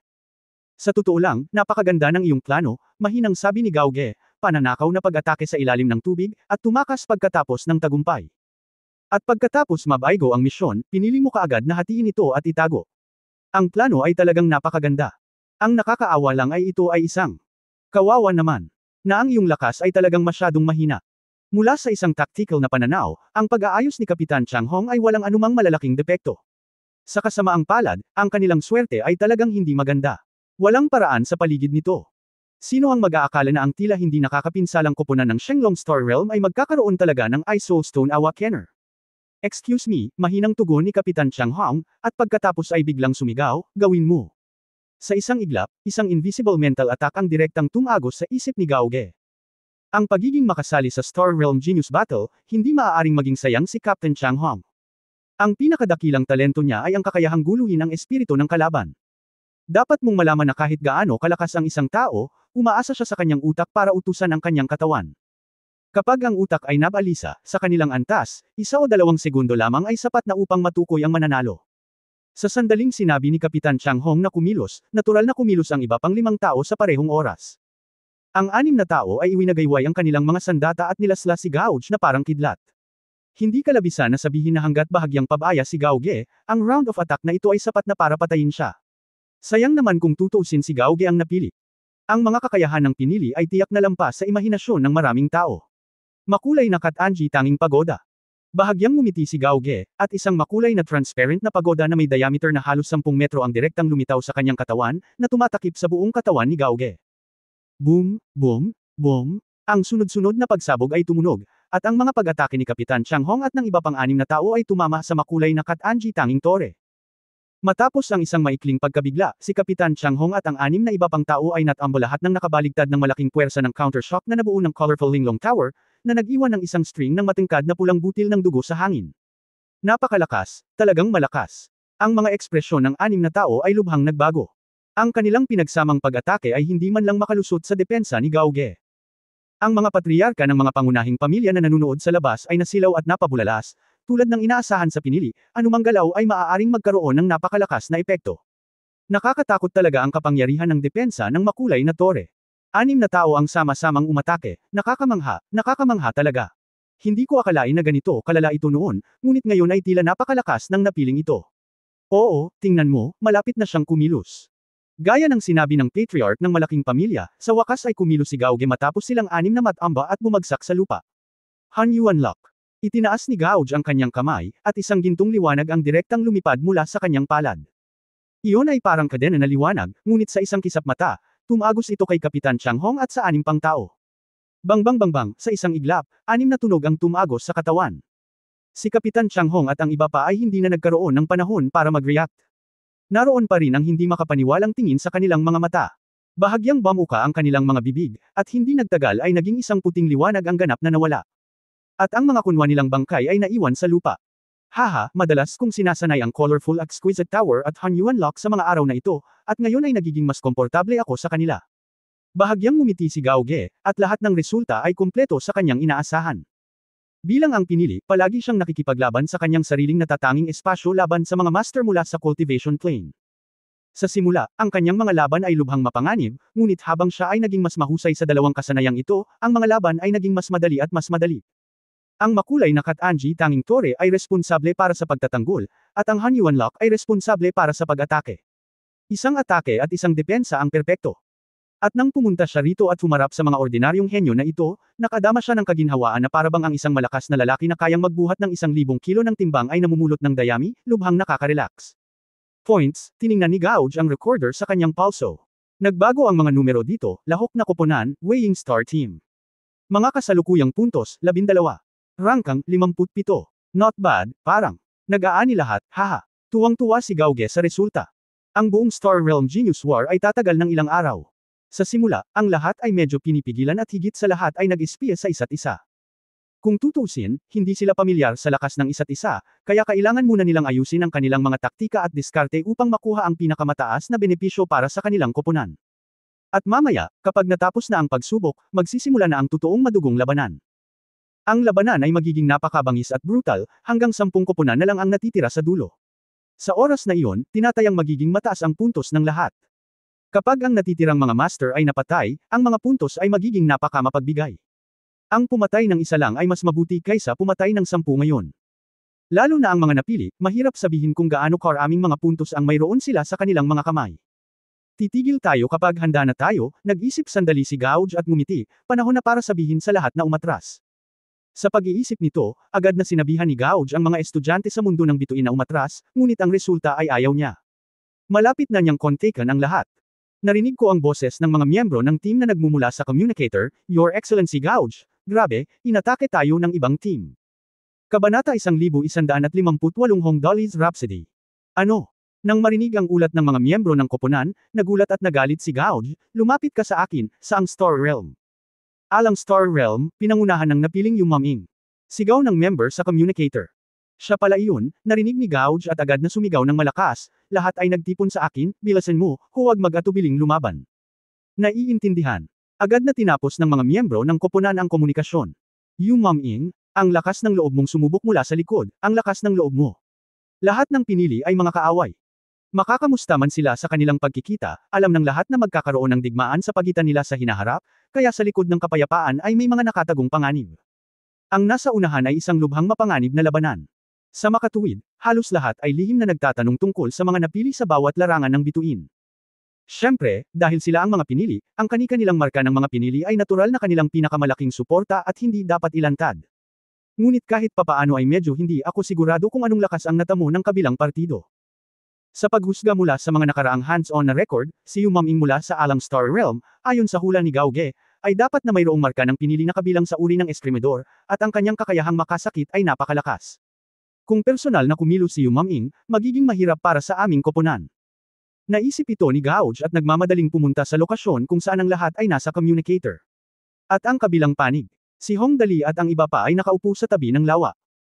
Si Hong Dali ay nakasuot ng windbreaker at scarf, na nakakross ang kanyang mga paa ng mataas, hinahangaan ang snow scene na nilikha ni Tang Moxon, umiinom ng mga inumin, at nakatingin sa maunlad na larangan ng digmaan sa malayo. Napaka-komportable noon. Ang mga taong ito ay talagang handang labanan ng buhay at kamatayan, masayang tiningnan ito ni Hong Dali, pero kakaiba talaga, bakit walang nang ahas na pumunta sa aming lugar? Ano ang kakaiba dito? Ngumuso si Tang Moxon, nagpakita ka lang ng napakaliit na kamay, at napakarami sa atin ang nagtitipon. Kung napakaraming langgam, papatayin natin ang elepante. Sino ang maglalakas loob na pumunta dito? Makatuwiran iyon. Nanlaki ang mga mata ni Hong Dali. Tiningnan niya ang mga tao sa malayo na hindi naglakas loob na lumapit, at sa wakas ay tumanggaw ng tiyak, kung pag-uusapan, talagang kalunos-lunos na sila ay nag-aaway hanggang mamatay doon. Sa kasong ito, kailangan nating ibigay ito sa kanila kahit ano pa man ang mangyari. It's just a matter of add to the fun. Ang taong ito ay hindi lamang nakaupo dito na nanunood ng labanan sa pagitan ng mga tigre, ngunit talagang gusto niyang dagdagan ang saya ng grupo ng mga tao. Grabe talaga. Pero gusto ko. Paano magdagdag sa saya? Umupo si Tang Moxon sa tabi ni Hong Dali, tinapik ang kanyang maliliit na paa sa pagkabagot, maglalaro din ba tayo? Naglalaro. Ano ang dapat nating laruin? Napakamot ng ulo si Hong Dali, nandito kami para panoorin ang saya. Pumunta ako dito para i-enjoy ang mga tanawin, hindi para makipag-away. But speaking of it, gusto ko talagang magpakita ka. Ano ang dapat kong gawin? Hindi lalaban. Kaya ano ang nangangailangan sa iyo na maglaro sa iyong sarili? Oo nga, nang marinig ang kakaibang sinabi ni Hong Dali, ang puso ng lahat ay napukaw at nagtipon-tipon sila, Brother Dali, paano natin sila mapapasaya? May maitutulong ba tayo? Oo, tingnan mo kung gaano sila kabanggas na nag-away doon. As if to match everyone's words, grabe ang laban ng mga batang yun. Kahit na ang Starfield level powerhouses ay may attribute compression field, sila ay kumikilos pa rin kapag nakikipaglaban. Napakalaki nito, halos lahat ay may mga kakayahan, at iba't ibang mga kakayahan at epekto ay sumasabog. Para kang nanunood ng X-Men movie. Medyo exciting at nakakaloka. Ito ay talagang medyo simple, ngumiti si Hong Dali at sinulyapan ang mga tao sa paligid niya. Sa wakas, tumingin siya kay Tang Moxon at sinabing, Zinkson, naaalala mo ba ang isang piraso ng musika na itinuro ko sa iyo noon? Magagamit lang ito sa oras na ito. Musika. Musika ng piano. Sa oras na ito. Nang marinig si Hong Dalitang Moxon ay hindi nag-react ng mahabang panahon, napakatindi ng labanan sa labas, hiniling mo sa akin na tumugtog ng piano music para sa kanila. Iyon, ay hindi angkop. Bueno, ang iba ay nakikipaglaban hanggang sa kamatayan doon at sila ay labis na kinakabahan. Kung hilingin mo sa akin na tumugtog ng piano para sa kanila, paano kung makagambala ito sa kanilang ritmo ng pakikipaglaban? Ang ganitong bagay ay hindi masyadong maganda. Napakaraming piano songs, at hindi kailangang mabagal. Nakangiting tumingin si Hong Dali sa mga taong nakikipag-away sa kanyang paligid, at sinabing, tugtog muna tayo ng isang normal na kanta. Oo, subukan ito ng bahagya. Okay, tanong ni Tang Moxon, aling kanta ang dapat kong patugtugin? Bueno, sa ganoong okasyon, aling kanta ang tutugtog ang napakahalaga, Brother Dali, aling pyesa ang gusto mong pakinggan ngayon? Yung itinuro ko lang sa iyo, Rhapsody of Brother Dali, hinawakan ni Hong Dali ang kanyang baba, at pagkatapos ay tiyak na pinili ang Rhapsody of Dali na binago mula sa Croatian Rhapsody. Itinuro ko ito kay Tang Moxon kapag naiinip ako. Siyempre, hindi nagbago ang pangkalahatang himig at ritmo ng kanta. Para sa mga detalye, huwag mag-alala tungkol sa mga detalyeng iyon. Ito, okay. Matapang na tumanggo si Tang Moxon, kung gayon, lalaruin ko muna ito. Kaya't nang matapos ang kantang, Nuan-Nuan, na kinakanta ni Lin Yanwei sa entablado, nagsimulang gumalaw ang lahat naroon ang ilan ay pumunta para bitbitin ang piano, ang ilan ay pumunta para kunin ang loudspeaker, at ang ilan ay pumunta para tunang piano. Sa isang iglap ay naging abala ang mga tao. Sa labas, ang mga mata ni Hong Xingyo at ng lahat ay nakatuon kay Hong Dali. Nagtataka na nagtanong si Hong Xingyo, ano ang gustong gawin ng batang ito na si Dali? Dala ang piano para gumanap. Medyo nalito din si Hua Yaling. Oo, ang labanan sa labas ay napakatindi, ang mga tao ay namamatay bawat minuto, at talagang inilabas niya ang piano. Ngunit medyo kawili-wiling sabihin na tumugtog siya ng saliw ng piano kapag ang iba ay nakikipaglaban. Ang ritmo ay dapat na napakahusay. Okay. Oo, sigurado. Mabangis na tumanggo si Hong Xingyo. Sa oras na ito, si Hua Xiangyo, na nakaupo sa tabi nilang dalawa, ay hindi na nakatiis, Kuya Dali, ito ay masyadong kakaiba. Gusto mo ba talagang tumugtog ng piano dito? Maganda ba ang epektong ito? Sa kabilang panig, ang mga tao mula sa ibang mga Star Realms ang mga instructor, na nanonood kay Hong Dali na naglalaro sa sarili, ay sunod-sunod na tumingin kay Dean Fergus. Ang kanilang mga ekspresyon ay lubhang kakaiba. Maging ang matandang mukha ni Fergus ay medyo hindi mabata, ahem. Hoy, huwag mag-alala tungkol sa mga detalyeng ito, taktika. Lahat ay tumingin sa ibaba kung nasaan si Hong Dali at ang iba pa, at pagkatapos ay tumanggo mabuti, ito ay mukhang isang taktika. Sa oras na ito, dahan-daang naglakad si Hong Dali papunta sa entablado. Nakasuot siya ng malaking itim na windbreaker. Pagkatapos kunin ang mikropono, tumalikod siya sa lahat at isiniwalat ang 5 malalaking salita sa kanyang likuran, ang pagpapalakas ay maaaring magbunga ng mga himala. Mahal na mga kababaihan at mga ginoo, maligayang pagdating upang manood ng pagtatanghal ngayong gabi. Sabi ni Hong Dali sa tono ng boses. Ito ay isang napaka-solemn na napakiramdam, ngunit ang kanyang sinabi ay medyo hindi angkop para sa okasyon, upang makipagtulungan sa laban ng lahat, espesyal na hiniling ko sa aking kasintahang si Miss Tang Moxon, na tumugtog ng Hong Dali's Rhapsody, para sa lahat ngayon upang ipahayag ang aking pasasalamat. Siyempre, alam ko na ang lahat ay nakikipaglaban ngayon, at tiyak na walang oras para magpalakpakan, kaya't ang aking kasintahan ay gumawa ng ganoong kontribusyon magalang. Sumigaw ka lang ng mas malakas kapag namatay siya, naiintindihan ko kung ano ang iniisip ng lahat. Ang mga tao ay nakikipaglaban sa buhay at kamatayan doon, ngunit maaari mo lamang panoorin ang apoy mula sa kabilang panig, at hilingin mo rin sa kanila na sumigaw ng mas malakas kapag sila ay namatay kung gaano kakarapat-dapat sa isang palo. Tama, ang loudspeaker sa pagkakataong ito ay maririnig sa buong lugar ng Villa, at lahat ng nag-aaway ay nanginginig. Kapag natapos na ang laban natin, ipinapangako kong hindi kita papatulan hanggang mamatay. Ang masamang tao na ito, nakangiting sabi ni Tang Moxon, medyo prangka, hehe. Kaya umakyat na siya sa stage at naghanda para simulan ang performance. Ang Croatian Rhapsody ay hinango mula sa Croatian Rhapsody na ginanap ni Maxim, isang napakatanyag na pianista sa mundo. Gumagamit ang musika ng maliwanag na ritmo upang ilarawan ang mga guho sa abo pagkatapos ng trauma ng digmaan, at ang paglubog ng araw ay makikita sa dugo, luha at alikabok. Trahedya na larawan. Ang piyesang ito ay may panabik at mataas na tono. Ito ay isang bagong sikat na piyesa ng piano na may napakagandang melody. Isa ito sa mga paboritong piraso ni Hong Dali. Maya-maya, dahan-daang tumunog ang piano. Inakay ni Song ang lahat na tahimik na umalis sa gusaling kinaroroonan nila noon. Hindi sila direktang tumalon sa labas ng bintana, ngunit lumabas sa hagdan, tahimik na pumasok sa nayon, at tahimik na nagsagawa ng mga pagsalakay sa paligid ng lugar ng Villa nang hindi nagpapaputok. Hindi banggitin, ang diskarte ni Kung ay talagang madaling gamitin. Sa maikling panahon lamang, nakatagpo siya ng 9 na nag-iisang scout. Bagamat ang mga scout na ito ay parehong mahina sa pakikipaglaban at napakabilis sa pagtakbo, hindi nila kayang labanan ang malaking koponan ni Sora. Kaya madali nilang napatay ang 9 na tao at nakakuha ng 11 puntos. Napakalakas ni Sora ngayon. Kahit na siya ay binugbog sa ulo ng baboy ni Beimingtian noon, hindi siya namatay sa oras na iyon, at pagkatapos niyang gumaling sa nakalipas na 2 araw, ang kanyang lakas ay napunta sa mas mataas na antas. Ang lahat ng ito ay nagmula sa Chosen One Mark ni Sora. Ang kanyang Mark of the Chosen One ay talagang isa sa pinakamakapangyarihang kakayahan sa pagmamarka. Ito ay hindi isang malakas na kasanayan, ngunit ang kanyang kadugo. Hanggat isang beses siyang nag-hover sa linya ng kamatayan, mas malala ang pinsala, mas tataas ang kanyang mga katangian pagkatapos ng paggaling. Kung ikaw ay nasa bingit ng kamatayan sa labanan, ang lahat ng mga katangian ay tataas ng 10% pagkatapos ng pagbawi.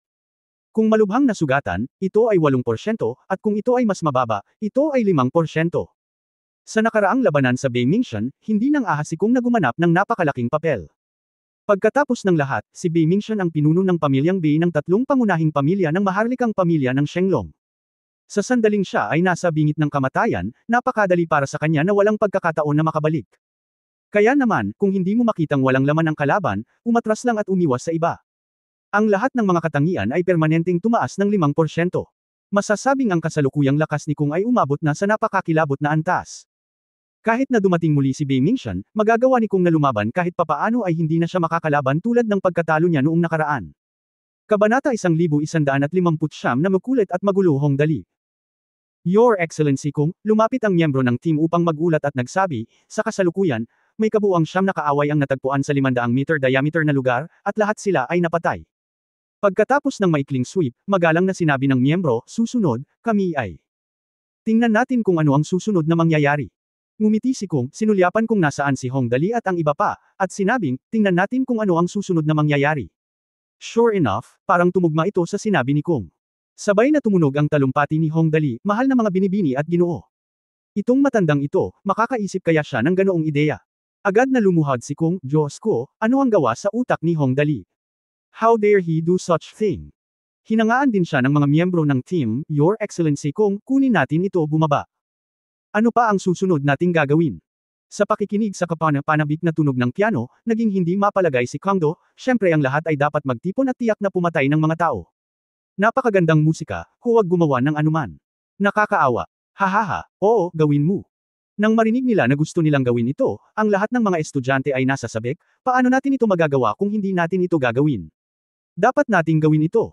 Sa ganitong paraan, sa panahon ng madamdaming pagtatanghal ng Hongdali's Rhapsody, isang napakasayang labanan ang nagsimulang tumunog sa larangan ng digmaan. Ang mga tao ay napaungol at sumugod sa isa't isa, at binugbog ang isa't isa ng malakas na putok. Nang medyo huminahon na ang musika, nagsimulang huminga ang lahat at sabay na inayos ang kanilang paghinga. Pagkatapos ay nagsimula muli ang musika, at nagpatuloy ang laban. Lahat ng nanunood sa labanan sa itaas ay natigilan. Isa-isang nanlaki ang kanilang mga mata, tumingin sila sa ibaba at bumulong-bulong, talagang pare-pareho ang ritmo ng laban. Napaka-magical ng musikang ito. Oo, hindi lang magical. Makinig kang mabuti, maganda ang pakinggan. Sa sandaling ito ay nagsimula, ang bilang ng mga nasawi ay mabilis na tumaas. Ang lahat ng mga pangunahing koponan ay pumapatay ng mga tao at pumapatay ng mga tao, at ang bilang ng mga puntos ay tumataas. Gayunpaman, sa isang kanta lang, mahigit 20% ang death rate ng lahat ng team sa buong Villa area. Siyempre, sa mga patay na tao sa parehong oras, nakakuha din sila ng maraming puntos. Halos lahat ng mga koponan dito ay nasa top 30. Ang ganitong uri ng paggalaw ay nagulat sa lahat sa buong larangan ng digmaan. Anong nangyayari? Paano naging mabilis ang score ng mga team na ito? Ang kapitan ng isa sa nangungunang 24 na koponan ay nagtanong ng kakaiba, ang isang malaking labanan ng grupo ay nagsimula ng napakaaga. Hindi ko alam pero parang nasa south ng city. Anong nangyari sa Villa area doon? Ang mga miyembro ng pangkat ay nakinig ng mabuti at pagkatapos ay sinabi. Oh, Shangnan Villa area. Kumunot ang noo ng kapitan at nag-isip sandali, mukhang makakapunta tayo roon para bumili ng mga bargain. Sabihin sa lahat na maghanda. Tumingin ang kapitan sa direksyon ng Shangnan Villa area. Nagkaroon ng malawakang labanan doon. Sa makatuwid, ang mga epekto ng liwanag at anino ay napakahusay, at ito ay madaling makita, ang labanan ay medyo mabangis. Tayo'y maghanda, tayo ay sumama sa kasiyahan. Tandaan na huwag maging obsessed sa pakikipaglaban, pumatay ng marami hanggat maaari, huwag maging gaaman, ito ang larangan ng digmaan malaking bawal. Naiintindihan. Sabay-sabay na sabi ng lahat sa ibaba. Mayroong maraming mga koponan tulad nito. Ngayon, alam ng karamihan sa buong larangan ng digmaan na nagsimula na ang malakihang labanan ng koponan sa lugar ng Villa. Sa makatuwid, maraming mga tao ang gustong kunin ang mga bargain pagkatapos ng lahat, ito ay isang larangan ng digmaan. Madali para sa mga taong may katulad na antas ng kasanayan na masugatan habang nakikipaglaban. Kaya hindi na kailangang sabihin, ito ang pinakamahusay na pagkakataon upang makakuha ng bargain.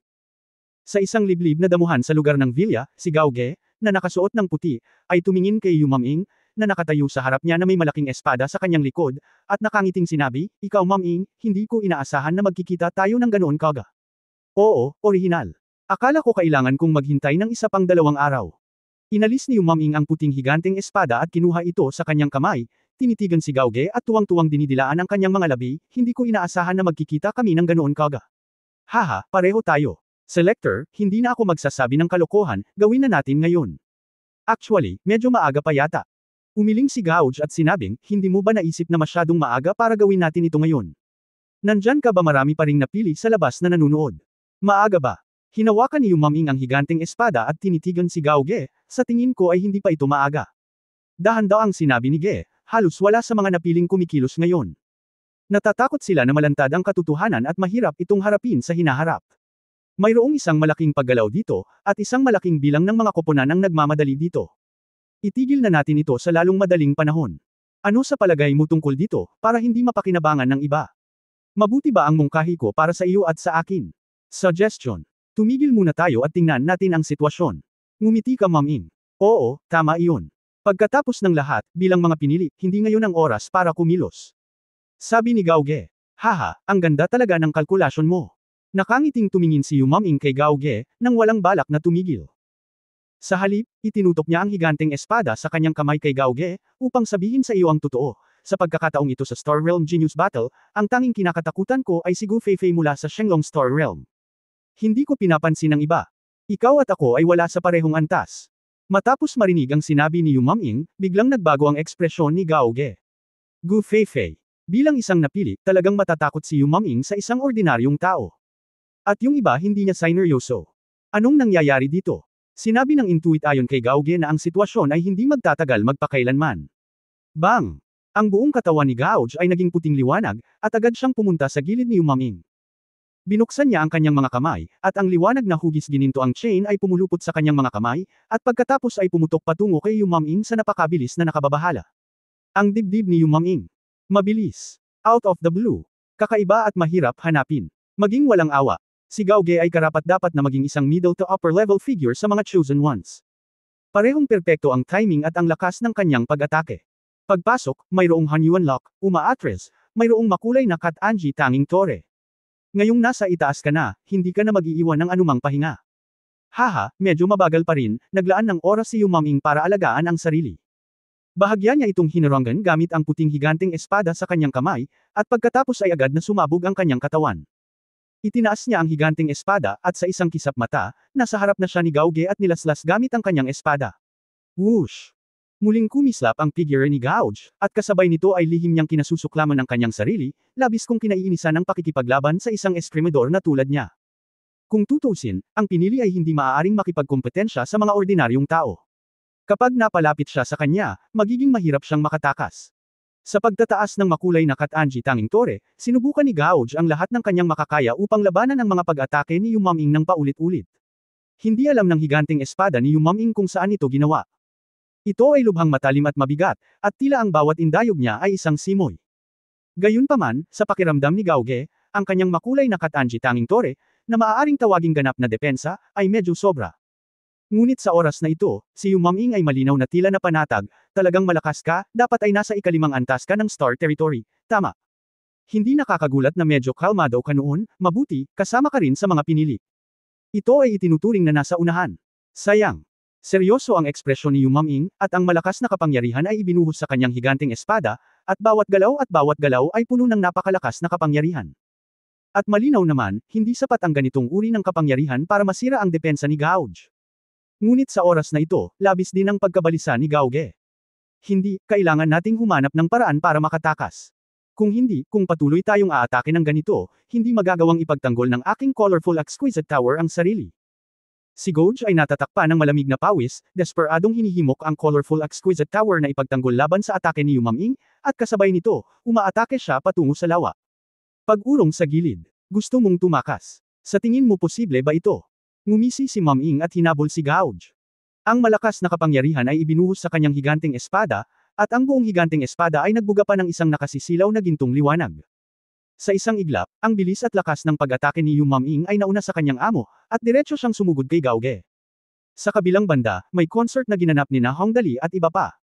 Young Master, mukhang marami pang tao sa Villa area, umasa si Ling Xiao kay Jan Hongdali at nakangiting bang-ulong, maraming team ang dumating para sumali sa kasiyahan. Dapat ba tayong maghanda? Mula sa kanyang nalalaman tungkol kay Hongdali, ang matandang ito ay talagang isang taong natatakot sa kaguluhan sa mundo. Imposibleng makipaglaban ng personal, ngunit tiyak na hindi may iwasang gumawa ng isang bagay ng palihim. Talaga.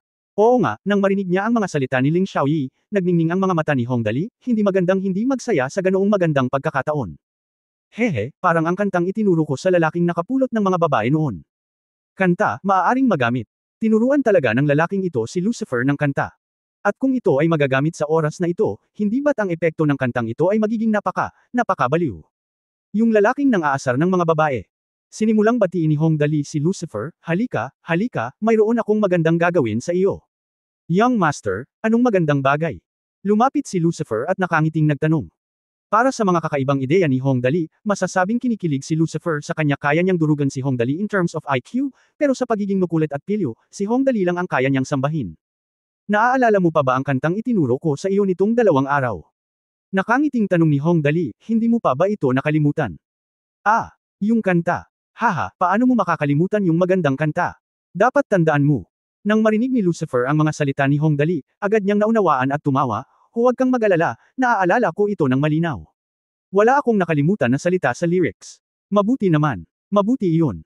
Kumaway si Hongdali kay Tang Moxon, Zengsan, halika na, may masaya na naman tayo. Here we go. Matamis na sumang-ayon si Tang Moxon, at lumapit at nagtanong, ano ang problema? Sa pagkakataong ito gusto kong aling kanta ang patutugtog. Ito ang kantang itinuro ko sa lalaking kumukuha ng mga babae. Tinaasan ng kilay ni Hongdali si Tang Moxon, sa napakagandang kapaligiran at maraming team na darating, kailangan nating mapahiya ng kaunti. Ah, yung kanta. Nang marinig ni Tang Moxon na gusto ni Hongdali na kantahin ni Lucifer ang kantang iyon, nanlaki ang kanyang mga mata sa pagkagulat, dali, ang lakas ng kantang iyon. Sigurado ka ba? Kung talagang kinakanta niya ito, lumabas ka, hindi ka ba natatakot na maging masyadong malaki? Kabanata 1160, Prelude to the Dead. Ang huwaran, ang alibughang may malaking pattern. Ngumisi si Hongdali, huwag kang mag-alala, gawin lang natin ang trabaho natin at maghanda na lang. Hehe, maglaro tayo ng malaking laro ngayon. Okay, natakot si Tang Moxon. Bumalik sa entablado. Gusto talaga ni Hongdali na hilingin kay Lucifer na kantahin ang kantang iyon. Sa pagkakataong ito ay talagang nagbabanta sa buhay. Siyempre, hindi ang sarili niyang buhay ang nakataya, kundi ang buhay ng mga kalaban na lumalaban.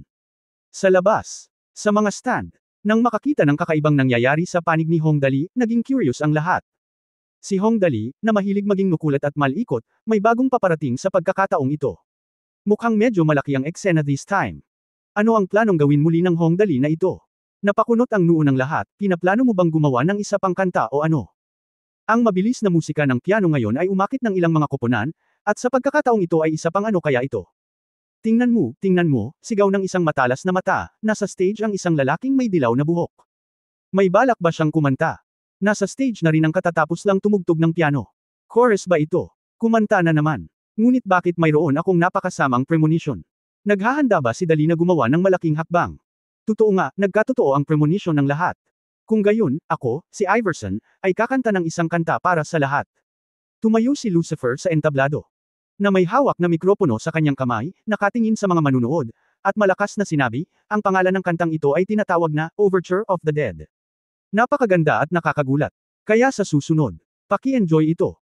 Originally ang tunog dito ay pinataas sa maximum, na nakaharap sa direksyon ng crowd na naglalaban sa labas ng concert.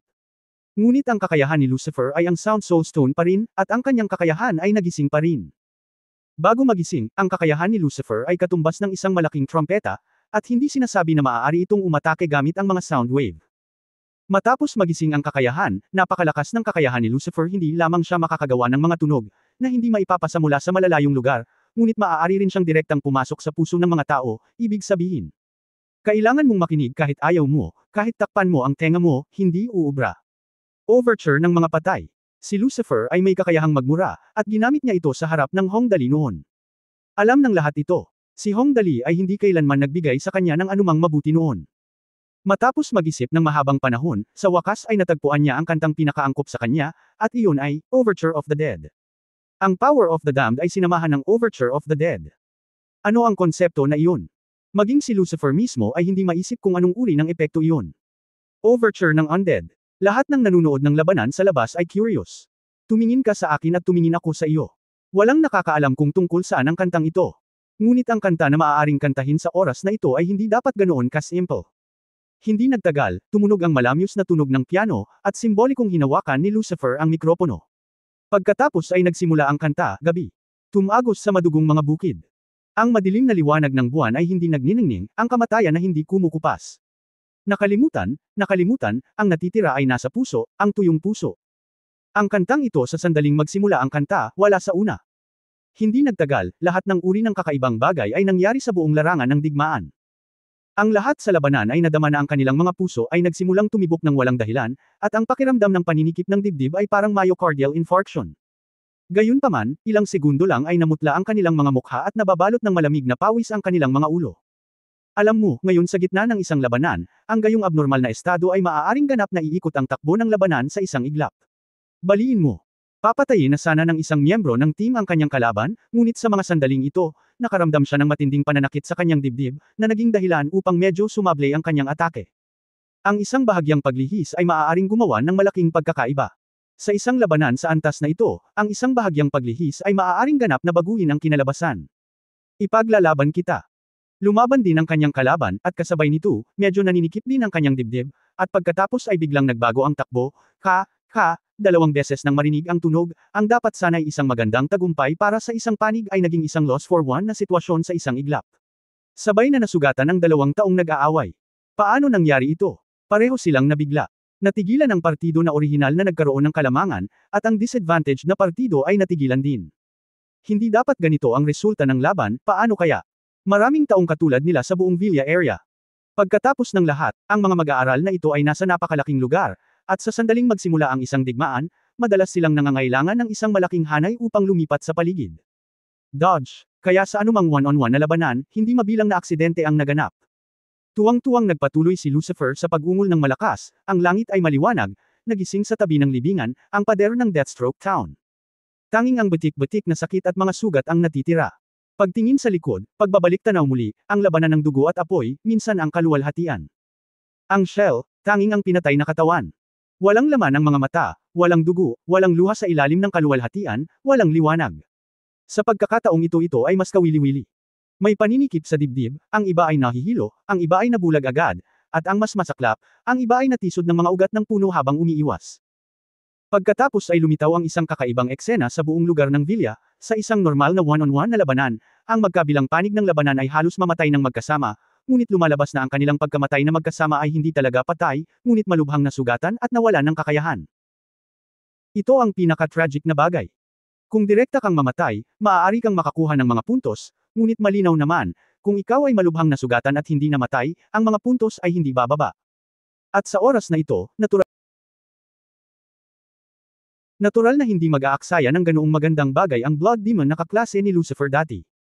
Ang pagkakataong pumatay. Itinulak ng dugong demonyo ang kanyang mga kamay sa lupa, at sabay na sinigaw ang pangalan ng pinakamalakas na galaw matapos magising ang kanyang kakayahan, Spiked World. Chi-chi-chi-chi-chi-chi-chi. Sa isang iglap, natusok ang napakatalim na spike sa lahat ng dako sa loob ng radius na 500 metro sa baybayin ng lawa. Ang mga manipis ay parang mga sinulid, at ang mga matutulis ay tiyak na 100 beses na mas matalas kaysa sa pinakamatulis na bakal na karayom. Sa isang iglap lang, nakasentro ang buong Villa area sa concert kung saan may carnival sina Hongdali at iba pa. Lahat ng nasa radius na 50 metro na malubhang nasugatan ngunit hindi patay ay napuno ng mga butas mula sa mga spike ng dugong demonyo. Instant kill. Isang ganap na instant na pagpatay. Ang pagkilos na ito ng dugong demonyo ay direktang pumatay ng higit sa 100 tao sa buong hanay. Ang mga puntos ng maharlikang pamilya ng Shenlong ay tumaas kaagad. Tingnan mo. Agad na sumigaw ang isang tao sa audience, masyadong nakakatakot ang ganitong klaseng pagtutulungan. Sinabi ko na ang kantang iyon ay hindi simple, ito ay talagang isang kanta tungkol sa hindi normal na katayuan. Ang kantang ito ay direktang gumagawa sa mga may mababang lakas. Lahat ng mga kondisyon ay naapektuhan, at kasama ang taong nagising sa kakayahan ng batong tumatagos sa kaluluwa, ang dalawa sa kanila ay pumatay ng daan-daang tao sa pakikipagtulungang ito. Oo, ito ay sobrang nakakatakot, agad na tumanggo ang isang tao at nagsabi, halos. Matatawag itong sandata ng malawakang pagkawasak. Lahat ba ng mga lalaki sa Shenlong Royal Family ay nakakatakot? Ang batang babae na nagising mula sa Ice Soul Stone, kasama ang binata na nagising mula sa Thorn Soul Stone, napaka-promising ng team na ito. Tingnan ang mga punto. Sa oras na ito, mabilis kong binuksan ang points recorder at nagsimulang magbasa. Pagkatapos lamang ng isang sulyap, siya ay lubos na nabigla, oh Diyos ko, hindi ba? Ang Shenlong Royal Family ay parang nakasakay sa isang rocket. Tingnan mo, napatingin ang lahat dito. Nagulat siya kaya hindi niya maisara ang kanyang bibig, ito. Ang Shenlong Star Team ay may mataas na marka sa pagkakataong ito. Sa mga recorder ng lahat, malinaw na ipinapakita nito ang Shenlong Star Team ang bilang ng mga puntos. Shenlong Star World Team, kasalukuyang mga puntos, 118, kasalukuyang pangkalahatang rangkang, unang lugar. Sok. May bumuga ng hangin sa paligid nila. Ang pagpatay sa daan-daang malalakas na lalaki mula sa ibang mga koponan sa isang galaw, ang lakas ng koponan ng Shenlong Star Realm ay masyadong malakas, tama ba? Muling suriin, dapat muling suriin. Ang lahat ng mga mentor mula sa mga pangunahing Star Realm ay nagsimulang tumingin ng gusto sa koponan mula sa Shenlong Star Realm. Nag-isip silang mabuti saglit at sa wakas ay nailagay ang rangkang ng Shenlong Star Realm sa top 30. Ang dahilan kung bakit nasa loob lang ng 30 ay dahil kasi simula pa lang ng laro at hindi pa kumikilos ang mga pinili, at ang mga puntos ng isang pinili ay 100 puntos. Ang pagpatay sa isa sa kanila ay katumbas ng halaga ng dugong demonyo ngayon. Ang dami ng napatay nitong ultimate move. Kung mas malayo ka sa mga susunod na yugto, mas magiging astronomical ang mga puntos. Gayunpaman, sa pagkakaroon ng 118 puntos sa maikling panahon, ang lakas ng koponan ng Shenlong Star Realm ay kinilala ng lahat sa audience. Ang aming munting sinta ay maraming taong may kakayahan sa ilalim ng kanyang pamumuno, tumingin sa kanya si Hong Xingyu na mingiti sa kanyang mukha, at ang kanyang balbas ay nanginginig sa pagmamalaki, itong Star Realm Genius Battle ay kawili-wili, ha ha ha ha. Tama iyon, nakakatawang sulyap ni Hua Yaling kay Bei Mingxian, at nakangiting sinabi, sinuman sa aming pamilya ay mas mahusay kaysa sa mga henyo ng ilang pamilya. Walang paghahambing sa pagitan ng taong ito at ng taong ito. Hindi mo kailangang maging masaya ng maaga. Kinagat ni Bei Mingxian ang kanyang mga ngipin sa galit, tingnan natin kung matatawa ka pa kapag dumating ang tunggalian. Maghintay tayo at tingnan. Hoy, hindi mo mapipigilan ang iyong dignidad. Ang tunggalian sa loob ng 3 buwan. Mayroon kaming isang walang hanggang suit bilang isang sample, isang 4 na piraso na set. Matatakot pa ba tayo sa bumpkin na Zhu Yunzhou na iyon? Kinagat ni Hua Yaling ang kanyang mga labi, kung hindi mo ito magagawa sa iyong sarili, tiyak na kukuha ka ng mga reinforcement. Ito ang palaging estilo ng pamilyang Bei. Ang katotohanan na ang matandang lalaki sa kanyang pamilya ay may walang hanggang suit ay hindi dapat malik sa lahat. Huminto sa pagsasalita si Hua Yaling at nagpatuloy sa panunood. Maglaro sa ibaba. End of this chapter.